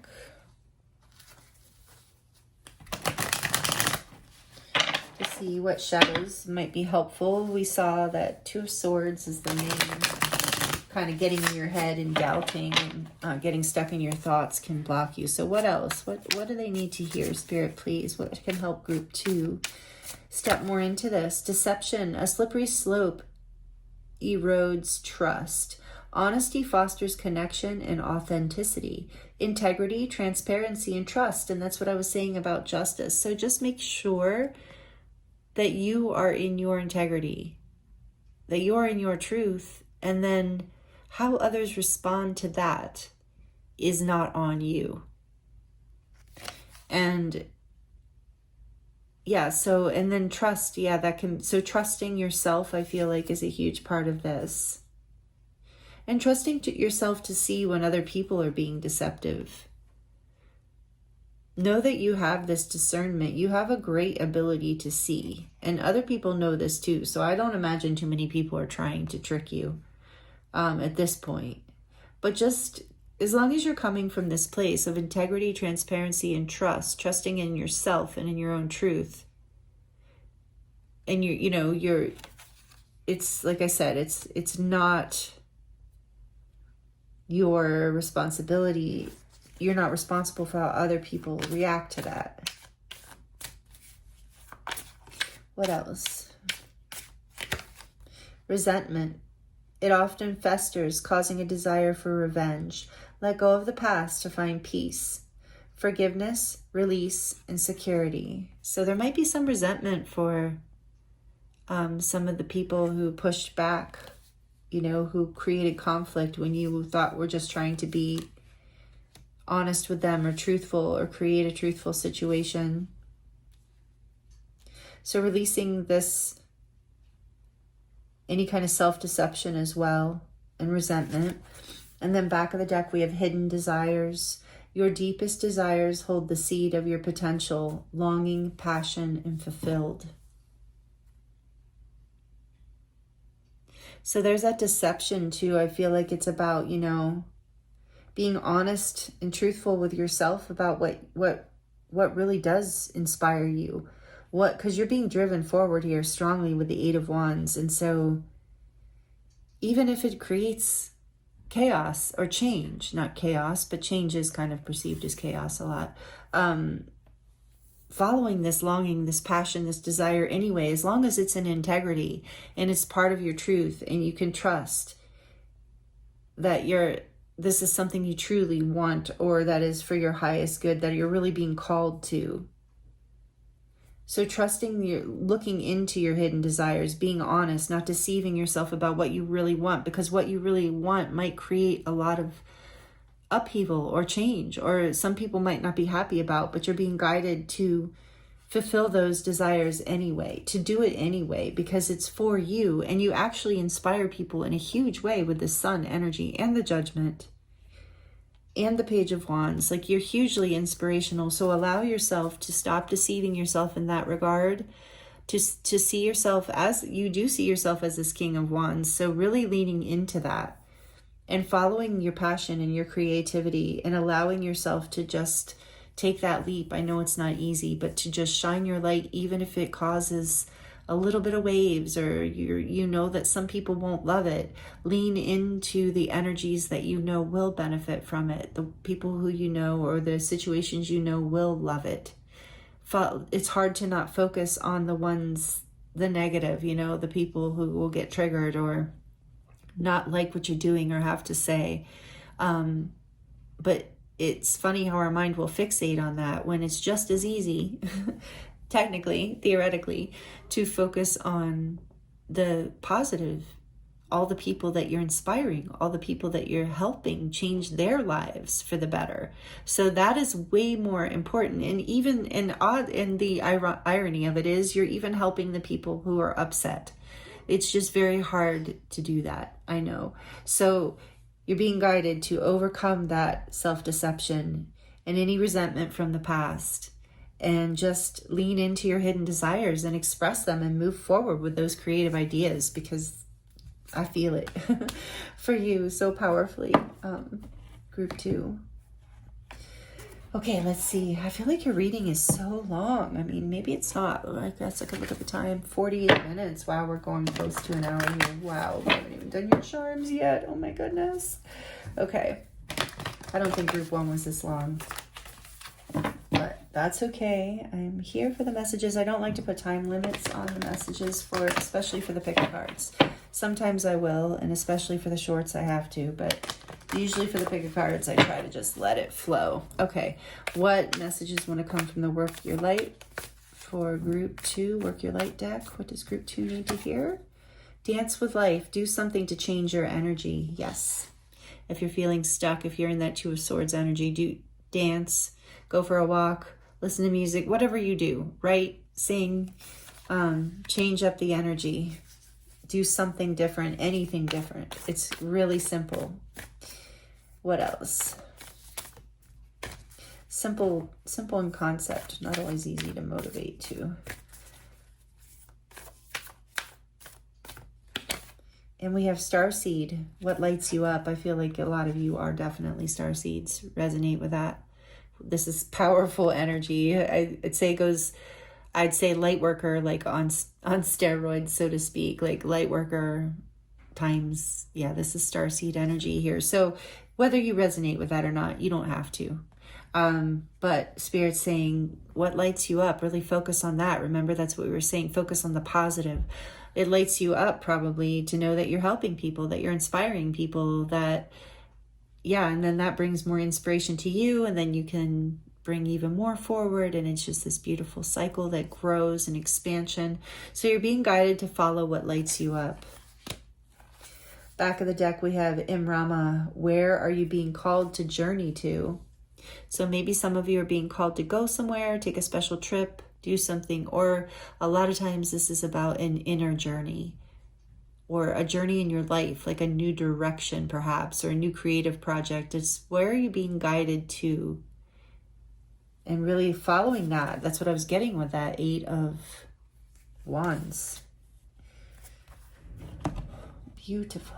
All right. Group 2. We are getting into your baby tarot and your charms now. I hope you are enjoying this. Please like it if you are. Please also comment if you would like to share your experience with me. I would love to connect with you in that way. I do love connecting in the comments. Okay, so this is a handmade cup. Isn't it beautiful? And look at the little chocolate on the back. I love it. Okay, so we're going to get the baby tarot. What does group 2 need to hear as final messages? I got this originally as a cacao cup, but I have to say it's too small. I like a really big cup of cacao in the morning, not just a tiny one. Okay, so for you, group 2, we have the King of Cups. Speaking of cacao in the heart, the love King of Cups, water energy. That is Pisces, Cancer, Scorpio. You can be any sign, but that's what we're looking at. Then we have the Magician here, Major Arcana number 1. We have the 9 of Cups and the Queen of Wands.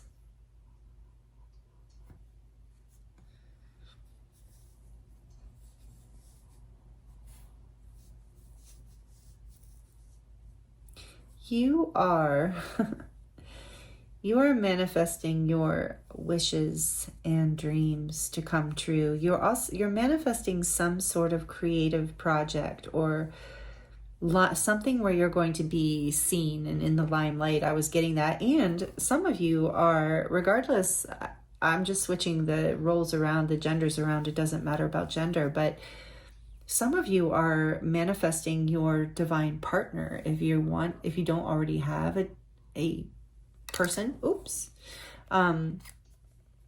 the person of your dreams, you're manifesting this person. You have a lot of love to give. You have reached a level of self-love here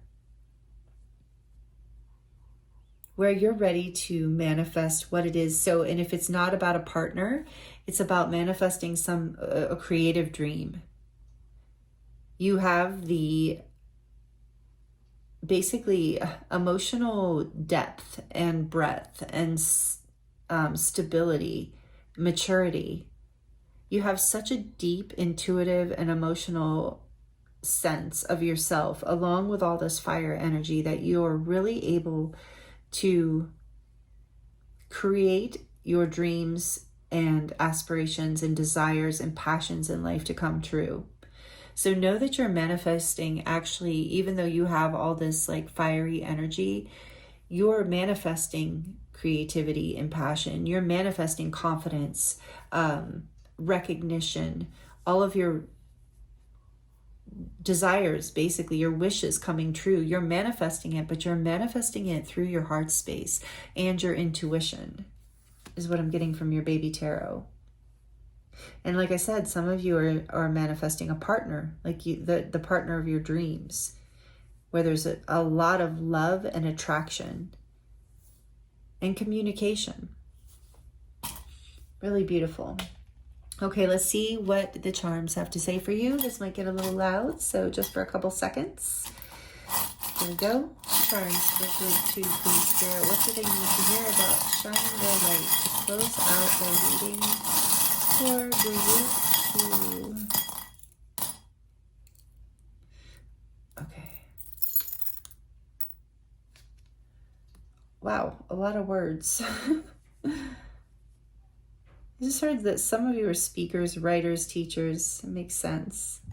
All right. So you have the angel. You're being guided, divinely guided and protected. You do have a strong intuition here with the blue moon. And once in a blue moon, there's something like you are, I just heard you are once in a blue moon. You are not someone that people run across every day. You're unique, and look at that. And then you have the unique star. I love this star. Like, you shine your light in a very unique and beautiful way. Like, people don't come across people like you every day, and you are an angel in people's lives, for better or worse, right? Whether they like it or not. And then we have drive safe. I need you here with me. Yeah. So I feel like you are being guided and protected on this journey, but it's like, I feel like this is a message of like, see how it wants to come through. There are maybe more people in your life who really depend on you and really see, who really like, you light up their life, group 2. I think you don't realize how much love and inspiration and happiness that you bring to people. So the people in your life want you to know, take care of you, honor you, shine your light, your unique light, follow your intuition, because you're helping us, you're guiding us, you're inspiring us, and you're on this path of shining your light in this way, group 2. It's really beautiful. And then we have protected, because I was getting that you are divinely protected and guided. You're here with a pretty powerful purpose, and so know you're being protected and guided. And then what is this, miracle?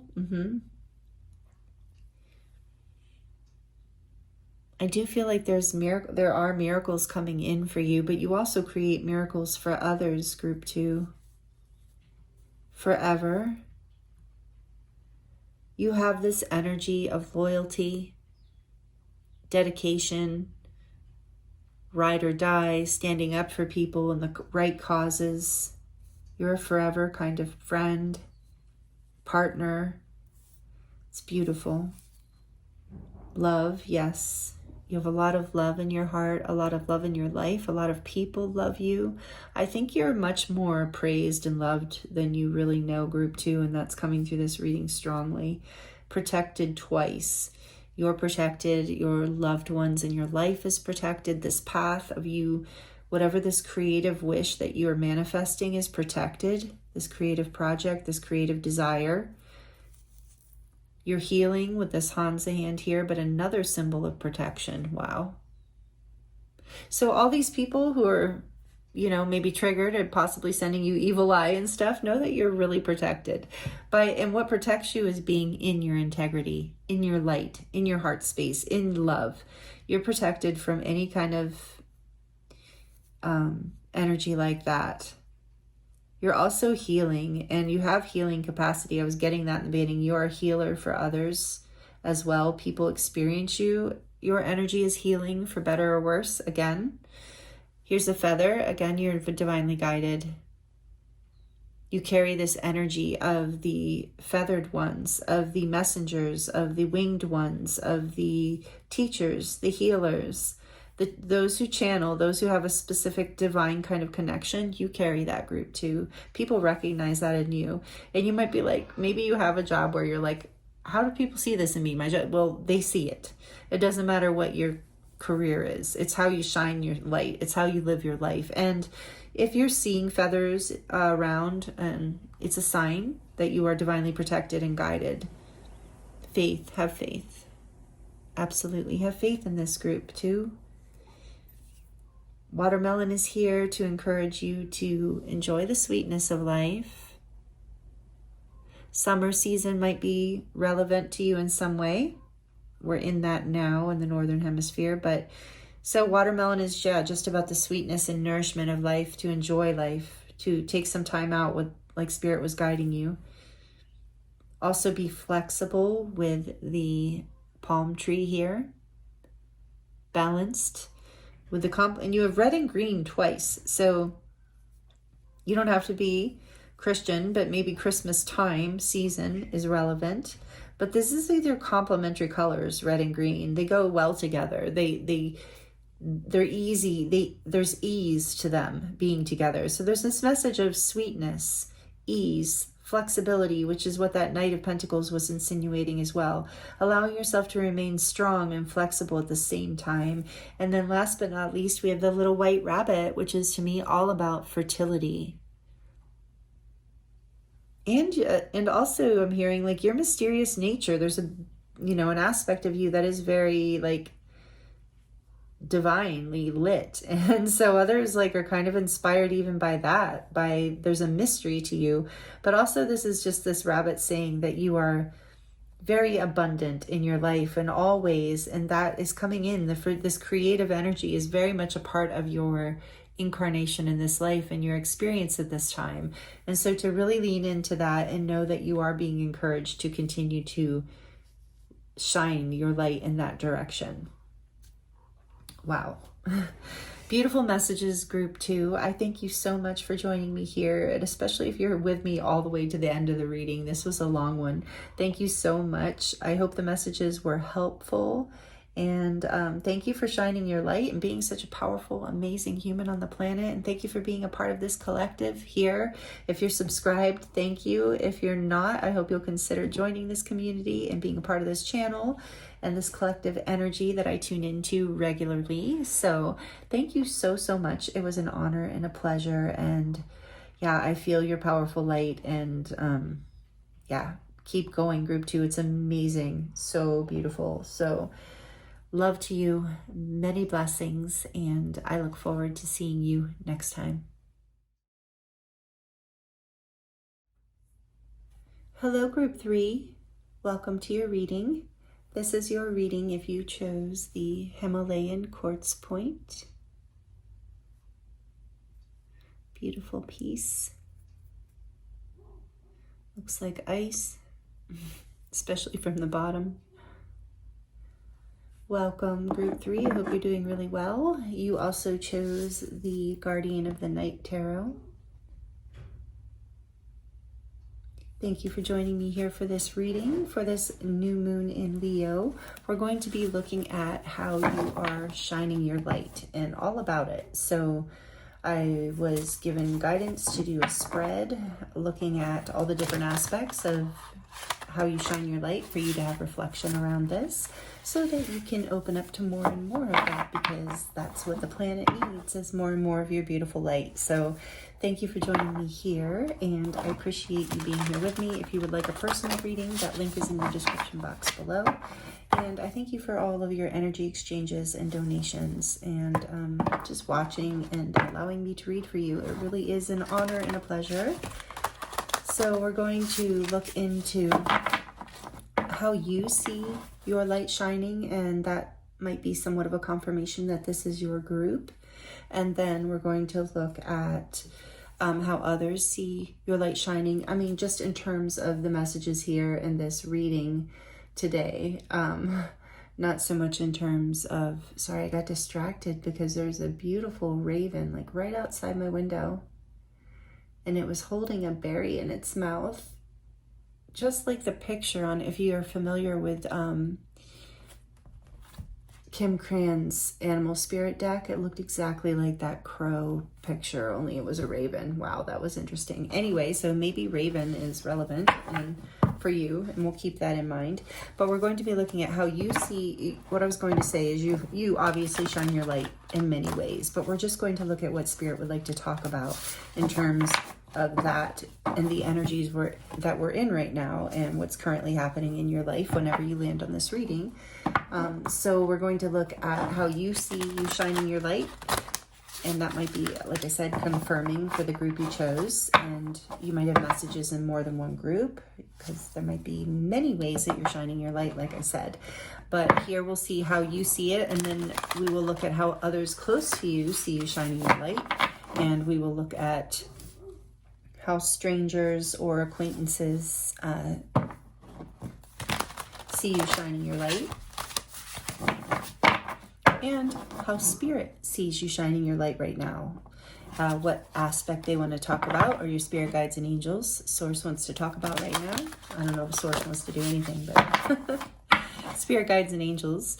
And then we're going to look at when you shine your brightest, when you're really shining, what energy you're in, and we're going to look at what shadows and blocks you might have, resistance to this light, this shine, and we're going to look at any solutions or advice Spirit might have around that.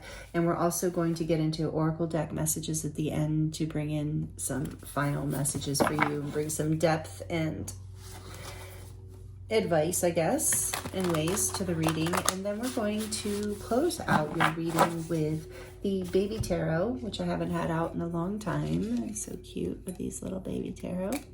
We're going to do those with the with the charms this time. Okay, so let's get into it. Group 3. It's a relatively long introduction, I know. All right, let's see. Thanks for sticking with me. Okay, so how are you shining your light? How are you shining your light right now, Spirit? What do you have to share with group 3 around how they are shining their light? Whoa.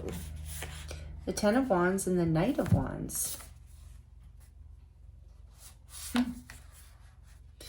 You see yourself as the type of person who can power through burdens and obstacles and difficult situations. Interesting. So maybe in some ways maybe that's even your career, or maybe you're a parent, or you have a lot of responsibility, but you see your light as being able to basically come to the rescue, to relieve others of their burdens, or maybe even your own life. Like you have the ability to overcome any stagnation and really go after things. Okay, that's beautiful.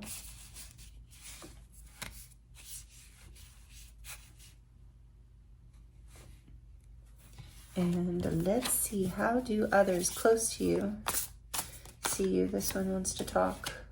The Chariot, wonderful, number 7. This is Cancer energy, so maybe you are a Cancer, or maybe it's strong in your chart. It doesn't have to be, but it might be. And this is the major arcana for Cancer, though. Interesting. Others see you as very powerful and balanced. Others see you in a similar way as to you see yourself, but in a much more powerful way, like much more complementary. With the Chariot here, they see you as somebody who can really bring things into balance and make things happen and go after what you want. Overcome obstacles for sure. That's here in confirmation. Those close to you see that as well, but in a much bigger light. And how about strangers, acquaintances? How do they see group 3's light? Beautiful. Temperance, number 14, another major arcana. People see you as balanced. I don't know if you see that in your own light, or that as being part of how you shine. You have the ability, strangers see your ability to alchemize, to balance. This is what people close to you see too, in a slightly different way. So this is Sagittarius energy. Balance. Balance is part of how you shine your light. By tempering situations, and being able to overcome things like you're seeing as well. Wow, this is cool energy. All right, let's see. How does Spirit see you shining your light right now? How does Spirit see you shining your light right now, group 3?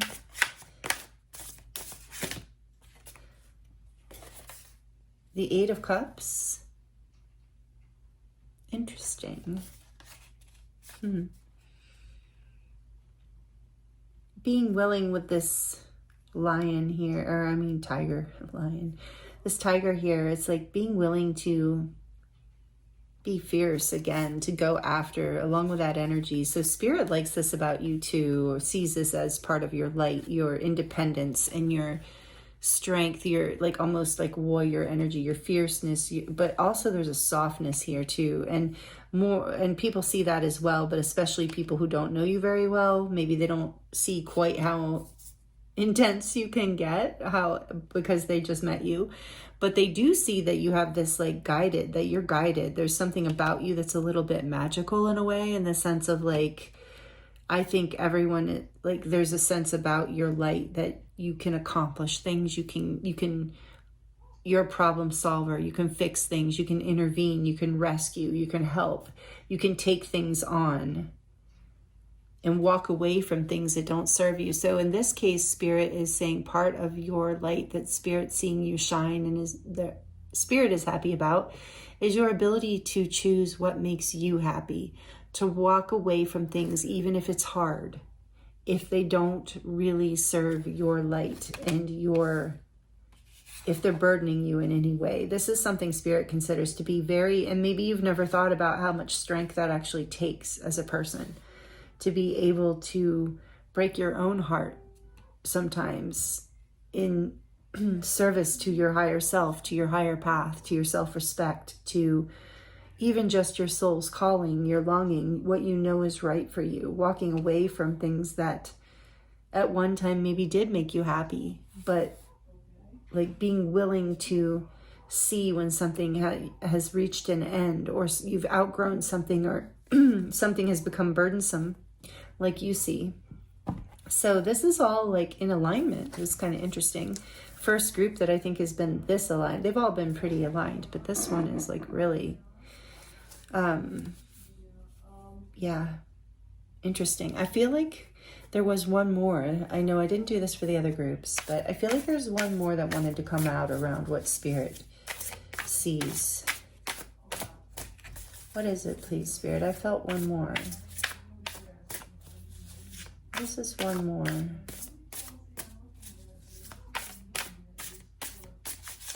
Spirit sees about you shining your light. The Ace of Pentacles. Wow. Being able to walk away from what doesn't make you happy in order to create a whole new beginning. You're willing to start a new life, even create a whole new thing. And yeah, Spirit sees this as really how you shine, is your ability to create new beginnings. Walk away from things, balance things, go after what you want, overcome burdens. And Spirit sees this too. This is amazing, beautiful. All right, so when are you shining your brightest? When are you shining? When is group 3 shining the brightest? The Hierophant. This is Taurus energy, like when you're in your almost like spiritual teaching mode, like when you're in your wisdom, your spiritual wisdom. But I feel like a lot of you maybe express this to people in some way. Even if it's just friends and family, you're really in your light when you do this, but it's really about being in your spiritual wisdom. That's when you're shining your brightest in you know, in a way, like in your spiritual practices too, whatever that is for you. I know maybe some of you are religious, maybe some of you are not, but whatever it is that you consider to be a spiritual practice, it's something, it's a place that really brings out your light. And I feel like others see it when you're in this space as well. And it might even just be a place of your own wisdom, like hanging out with your friends and or family and just speaking some truths that people are grateful to hear, that really show them how balanced and strong and motivated you are. And there's a lot of wisdom that you've gained in your life, and that you really do have, like, know some things about overcoming and have learned some spiritual lessons. But you shine in these places of higher learning. Some of you might be teachers or preachers of some sort, or even like yoga, any kind of teacher or preacher, anything, influencer, anything like that. But more traditionally, I think, with the Hierophant, like, I don't know, whatever that is for you. This is collective reading. I'm feeling a lot of different scenarios. Take it as it resonates, but that's beautiful. And then let's see, what shadows or blocks does group 3 have to shining their light? What shadows or blocks are here for group 3? The Page of Cups.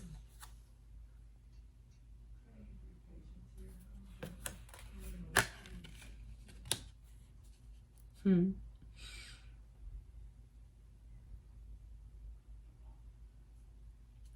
I was getting from that was like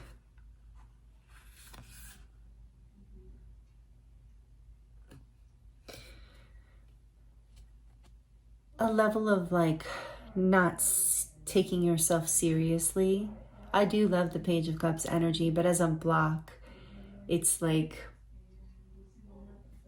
not seeing yourself in this powerful, I mean, the Page of Cups compared to the Chariot and Temperance, how others see you, and even the Knight of Wands, Ten of Wands combo. This is like being, I guess, fantastical and unrealistic emotionally can block you, is what I'm getting here. Like not being practical and grounded, being too, like I said, rose-colored glasses is what I'm getting, can be a block to this energy for you. It's a beautiful energy, but in this particular space, it's about not being really grounded in the truth of a situation. Can sometimes block you. And yeah, because you probably then don't walk away because you're in this fantasy around it. There's some strong spiritual lessons around that. You shine as you continue to learn these spiritual lessons and plant these new seeds and walk away from what no longer serves you. It's part of how you really alchemize. Because I'm getting that, I'm now hearing that you have a tendency to get lost in fantasy as a way to sometimes escape this intense energy. And I do feel like you probably have a job or a position in your life that requires a lot of responsibility, where people do look for you, to you, for a lot of, like, have high expectations of you. So I think sometimes you can get lost in what you would want to see rather than what is. And that would be something that would block you to your light in this particular, shining your light more in this particular case. This is also a sign for some of you, if this is like saying how you're shining the brightest, you're being guided to step into, you know, if you're guided to, if this seed that you're planting, this new beginning, has anything to do with teaching others, only if that resonates, but that is strongly here of like, you really shine when you put yourself out there. Like I said, you might just be like the head of your field and business, and you're just, you know, you're leading, maybe you're only leading 12 people, but those 12 people, they really look to you, somebody or a family, your spiritual teacher, an influencer, I already said it. Okay. Yoga teacher, all that. Okay. So let's see. Solutions for this: rose-colored glasses, getting into childlike fantasies, wanting things to just be easy, having like a fantasy about, instead of, because of course you don't want to have to always like walk away and create a new beginning from things that don't, you know, feel burdensome and don't work. It would be nice to just imagine that could just get better. But part of how you shine your light is your ability to do this, to powerfully overcome burdens and move forward and create new starts out of like compost, in a way, out of the past. It's like and yeah, a lot of you, you're really teaching others something about this. You're sharing something with others, and you really shine as you share whatever this is. And that's a clue to you as to what this new beginning is, where you can shine your light brighter. So a lot of you, I'm getting the message now, a lot of you are coming up to some sort of new beginning in your life, where you're taking a new direction, planting a seed for a whole new chapter, in a way. So you're being guided to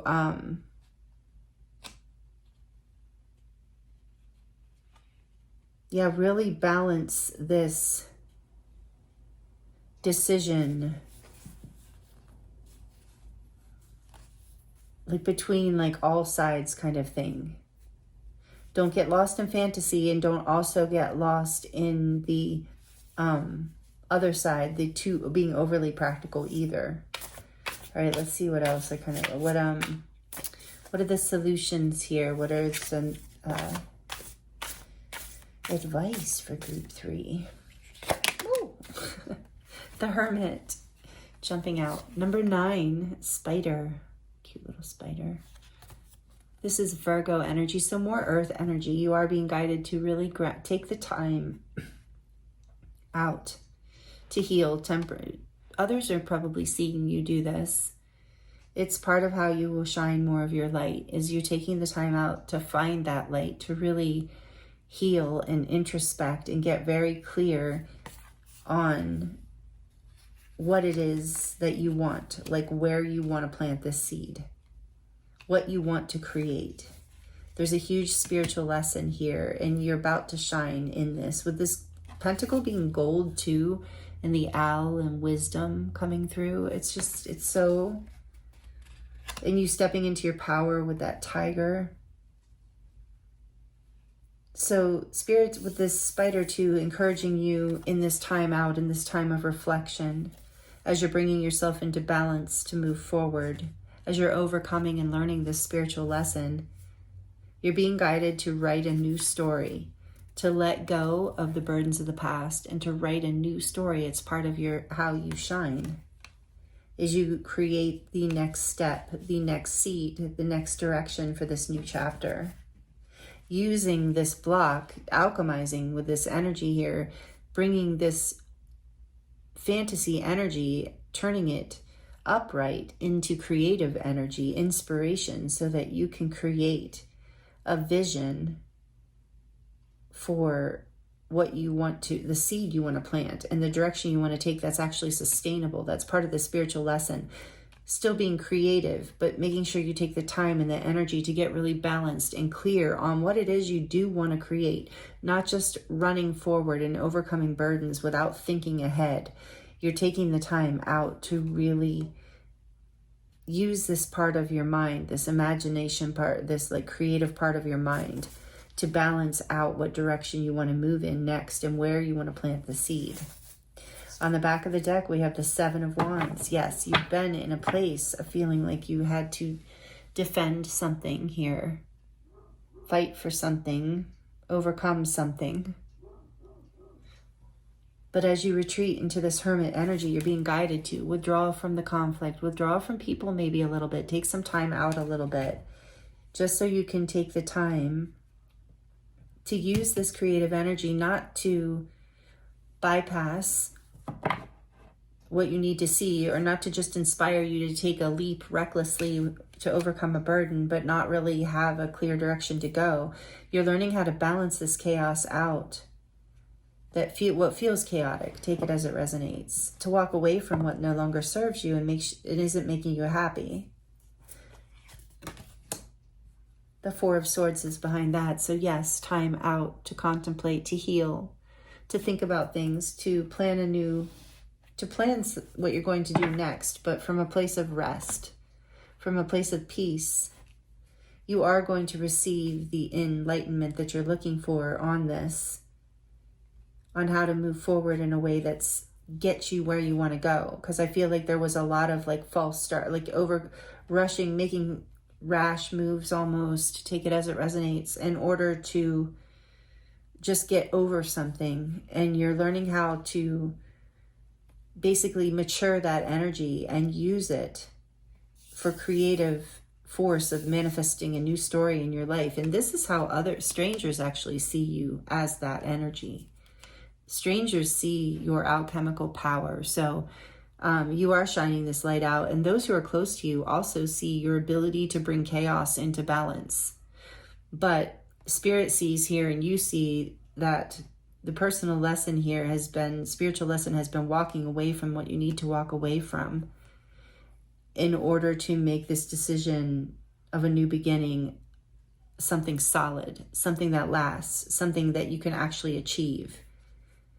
And it's taking some time out, some resting, some healing, some contemplation to get there, some boundaries.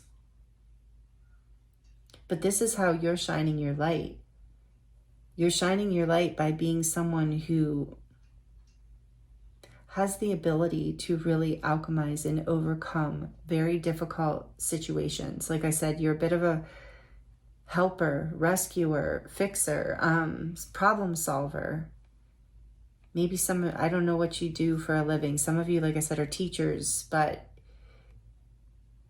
you really have a very strong creative ability to, create a new beginning out of anything, essentially, out of any situation. And this is something you're learning about yourself, and it's allowing you to shine this part of your light brighter, Group 3. Wow, this is a cool message. Very earthy energy here. A lot of earth energy. regardless of your sign. It's just very grounded, powerful energy.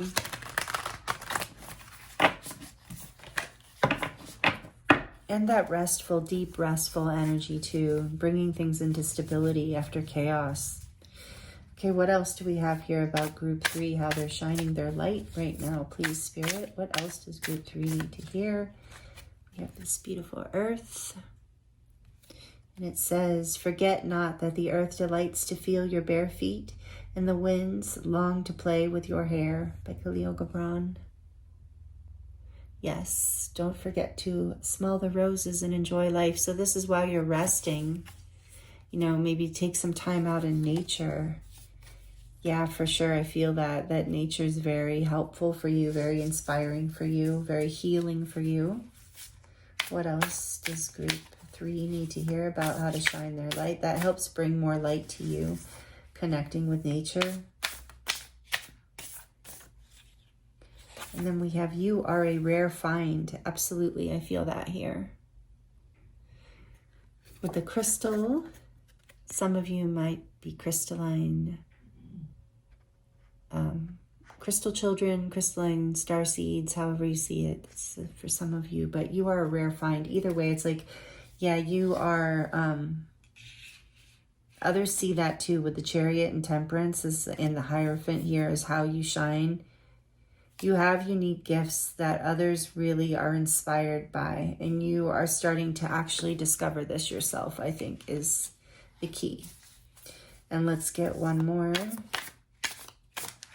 And like a crystal, you have like many dimensions and facets that you bring into balance and use.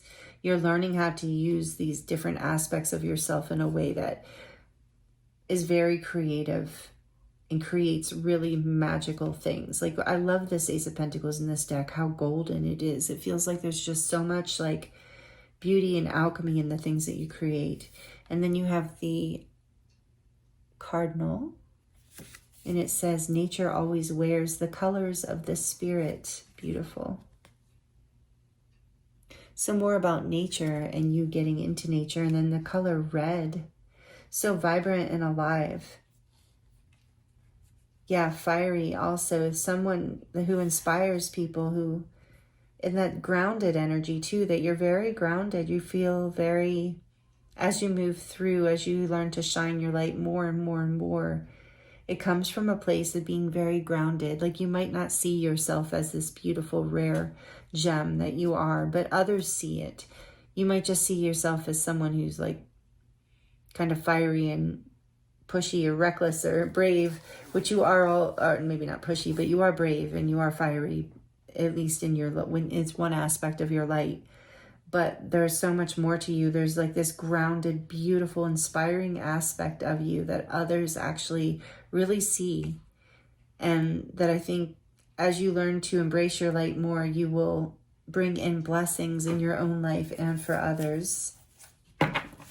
On the back of the deck we have, and the secret garden bloomed and bloomed, and every morning revealed new miracles. This card came out in group 2. And it's the radishes. So maybe you like radishes.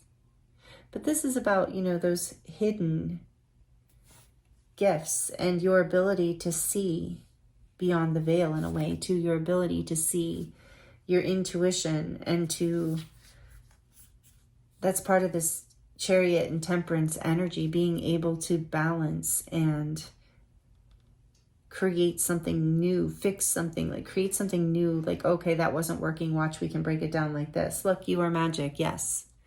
You have this ability to create something out of nothing, or to take a bad situation and make it good. That's what I'm really feeling. And you're figuring out how to create a new beginning in your life right now. That's the situation that you're really like, you're figuring out how to create a beginning that's really going to allow you to shine your brightest.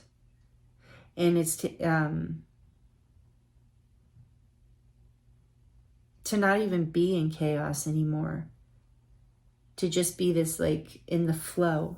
That's what you're learning how to do. As you shine more and more in of your light. as you take the time out is what's going to show you how to do that, is what it looks like with the Hermit here. Okay, let's see. Let's get a couple more messages from the Oracle, and then we will dive into the charms. These are not short readings today. I think group 1 might have been the shortest. Group 2 was really long. Where are we at with you? Oh, we're not that far in with you. Kind of. Not as far as group 2, oh my goodness. Okay, anyway. Group 3. What shadow? We're going to look at any kind of shadow messages that want to come through that will be helpful for you to overcome whatever you need to overcome in order to shine more of your light. You're already shining your light. Others see you in a very positive light, group 3, and I believe you see it too, but we can always shine brighter, and I do feel like you're learning right now more about your light. So what would be helpful for group 3? Soul mirrors. Others reflect your own relationship with yourself. Open heart, healing union.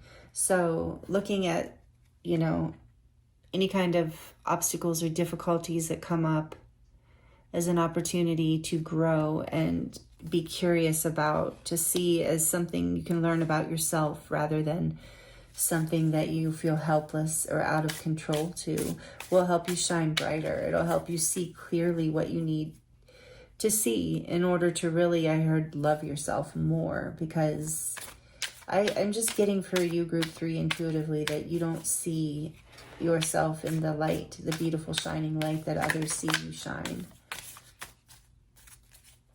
What else for group 3? And I think that's changing with the soul mirrors. So this isn't just about the shadow aspect. It's like when someone's mirroring something positive to you, Spirit says embrace that. Take that, accept that, and know that you have rare gifts. You are a rare person in a lot of ways. You are inspiring, like this beautiful cardinal. Self-compassion, embracing imperfections helps you find strength, growth, mindset, and resilience. Yeah, loving yourself more. I was getting that here. Seeing your imperfections as part of your beauty, part of your rareness. A lot of spiritual lessons here are helping you shine brighter. Unseen patterns, change your thoughts, change your life, beliefs, and reprogramming. That's what you've been doing. This is part of your gift. And I think you help others do this as well. You help others see the light of their own patterns, and I feel like in order for you to shine brighter, you're in a phase right now where you're having to go within and really love yourself more and see how amazing you actually are. Beautiful, wonderful, whatever word feels right to you, but it's like others see how magical and inspirational and powerful you are, like how powerful it is to inspire people with this Hierophant energy, and for Spirit to see you as someone who creates golden beginnings and has the strength to walk away from what doesn't serve your happiness. I mean, this is beautiful. On the back of the deck, avoidance. It's key to see the need to avoid discomfort, but also to overcome it and thrive. Confrontation and progress.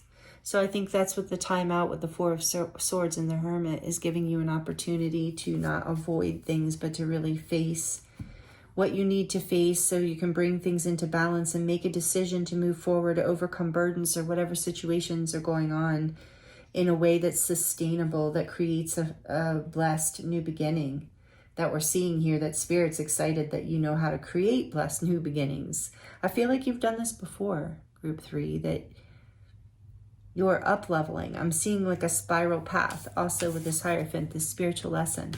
I'm seeing a spiral path, like you've gone through this lesson of how to shine your light more on different levels, and you're just coming to a higher place right now through this powerful portal of the new moon in Leo and the Syrian gateway and Lion's Gate coming up and stuff. Is just another level of growth for you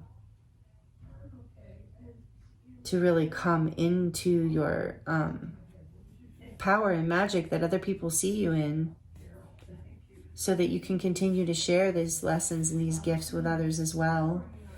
But you're getting clear on a new story.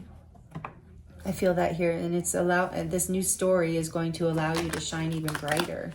And it's not even like you have to tell a new story or anything like that. I just heard it's something like a new story that you're embodying. So it's becoming a part of your energy field, and it's just going to be there, creating new timelines and new frequencies and new beginnings, and allowing you to rise into your power in a new way and create stability in your life in a new way. Basically, you're learning how to manifest what it is that you want in this life, and make the best out of any kind of bad situation that comes your way. Like, you're learning how to not even be intimidated by that. As you shine more and more of your light, you see that that's part of your gift, is to be able to balance chaos and alchemize difficulties. Take it as it resonates. It just becomes easier. And then you can show others and talk to others about it as well.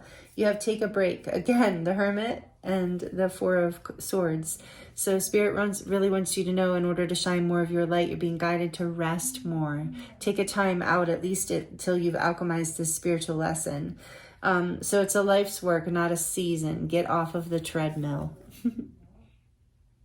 So take a break. You're being guided to take a break. Answer the call. What is your soul calling you to do? And boundaries. Where do you need to establish better boundaries?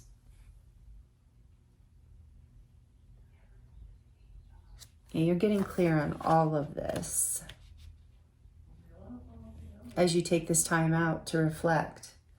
And the back of the deck is Pillar of Light. There, saying it all, closing it, the card part out perfectly. Your vibration is rising. You are the oracle. That's what I'm seeing here. In Spirit, Spirit sees that as well with these messages coming through. You are this oracle. You are this light. You're not just someone who can plow through difficulties and obstacles. You are an inspiration. You have the ability to transform situations, balance chaotic situations, move forward on projects and in directions that other people either cannot or have an incredible amount of difficulty doing. It's part of how you shine your light, and you're a rare find in this way. So take the time out you need to rest and heal and take care of yourself. Let others mirror your shadows, but let them also mirror your beauty and your truths and the positive things about you. Pillar of Light. Perfect. All right, we're going to move into the Baby Tarot now and the charms. If you're liking this reading, please let me know by liking it. Also, feel free to comment in the comments below. I do love connecting to you in that way. So let's see. First, we're going to do the Baby Tarot.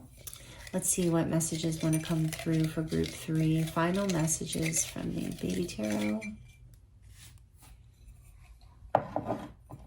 We have the King of Cups. He came out for group 2. Oh, I'm keeping it in reverse as it's hanging out right in our eyesight in reverse. The Three of Swords in reverse. You're healing from heartbreak. That's part of why you need this time out, is to heal, because something very emotional I do feel has happened. There has been a spiritual lesson here, something. And then we have the Devil. Whoops, it wants to flip into reverse. Interesting. But here's the Devil. Capricorn energy. They're so tiny. And then we have the Queen of Wands and the Moon in reverse. It was.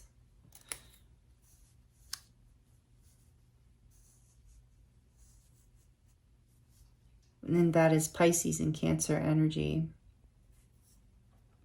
So you are healing. You're coming into your power, your confidence. You're overcoming pains and burdens of the past. I mean, that's what we saw, right? That through your reading, but this is a whole new level with a whole new level with the devil being here, number 15. So it's like a deep karmic level of fear and limitation that was operating in your life, and some sort of heartbreak happened, but you've been healing from it, and it's been taking you to this really beautiful level of love and maturity and deep intuition in your life. Like you are really beginning to, I feel from this reading and from this little, the baby tarot, trust yourself more, trust your intuition more, trust your heart more. And when you trust more, you don't have to act rashly. So you're beginning to gain confidence in yourself and really believe in yourself and let go of fears and doubts. And this is allowing you to see clearly and come from a place of both passion and heart and soul even. Really beautiful. Okay, let's see what your charms have to say, group 3, about how you're shining your light. Oh, this could get a little loud, so you might want to turn it down if you are sensitive to noise. For the beautiful group 3 spirit, what messages want to come out for the reading on how they're shining their light right now? Oh, we have to get more than that. We'll get a couple more. The couple big ones came out, so they blocked the little. Okay, let's see. Just a couple more messages, please. All right, thank you. Okay, let's see. So I just got these little guys. They're so cool. They're kind of big though, so I could only throw a few in. They're these little kitty tarot. What'd you get? Oh wow, the Hierophant again. That's crazy. So they're all the major arcana, but I only threw a few in the charm bowl because they overtook the charm bowl, being 22 major arcana. But anyway, I randomly threw some in and I didn't even know what I threw in. But you got the Hierophant. Are you kidding? Twice? Major spiritual lesson, group 3, that you shine your light, like you inspire people. You might even be, like I said, some sort of teacher or hold some sort of position of authority. People, even a judge or something like that, like people look up to you. And you're also learning your own spiritual lessons, but you really are seen as, you shine your light in this position, group 3. So if you've had doubt about that, that's what came out in the position of when you shine your brightest is a Hierophant. So when you're in this place of authority in your life, of teacher, of mentor, guide, and when you're being guided in that energy, that's when you're in the brightest of your light. That's so beautiful. And so right now, oops, this came off too. I'm seeing blessed. You are blessed. And others see you in this energy as well with Temperance, that you have an angelic guidance. People see this about you. Forever love. Aw, cute. And some flowers on the back here. There's flowers. And this says forever love. So you are blessed. You are appreciated. You are enough. We have enough here. Yeah, I feel like as you heal this Queen of Wands energy, you're going to be in this energy of forever love and blessed and enough. Like feeling this light really blessing your life. Forever, like knowing that this energy is just part of who you are. This is starting to come in, and love, you are full of love, and your love is a very healing energy in your life, in everyone's life. But I feel like with this, the way this charm is with the hoop, the circle woven, and then love in the center, it's like you weave people and possibly communities together, families together. You are very loved, forever loved and valued and seen as more than enough, group 3. Your light shines very bright in people's lives, and I don't know that you really see that. And I hope that you will in your time out, as you rest and give yourself the self-compassion and love here that you're being guided to do in order to shine more of your light. I hope you can really feel what a beautiful gift you are in the lives of those who love you, and they really want to see you shine. As you overcome your fears and you heal, this is the light you'll step into. And then we have the bicycle here with the wheels that have hearts in them. And this reminds me of the Chariot and being, balancing and moving forward from your heart space, from love. powerfully moving forward in love. Should we do it the other way? Yeah, you can see it better this way, sorry. So you are moving full speed ahead here in your light. You are, part of how you shine your light is your ability to manifest. You really can get it done. And people look up to you for this. And this is part of how you're a leader, I think. And then you have this beautiful plaque here. And it says, always remember, you're braver than you believe, stronger than you seem, smarter than you think, and loved more than you know. And I'm really feeling this in your reading. I don't think you give yourself enough credit. So this is all about how you shine, and Spirit's saying, we want you to see it because you are really a beautiful, amazing human. Really teach and inspire others. Oh, I just heard one of Spirit, one of the favorites, you know, one of the angels really work with you. And then we have trust, love, dream, and hope with this circle again. So you are healing, and you're being guided to always trust and dream and hope and love. And others are healed by your presence and inspired by you in this energy, like I said. Again, this energy of the angels. This is the apophyllite crystal, little piece of apophyllite.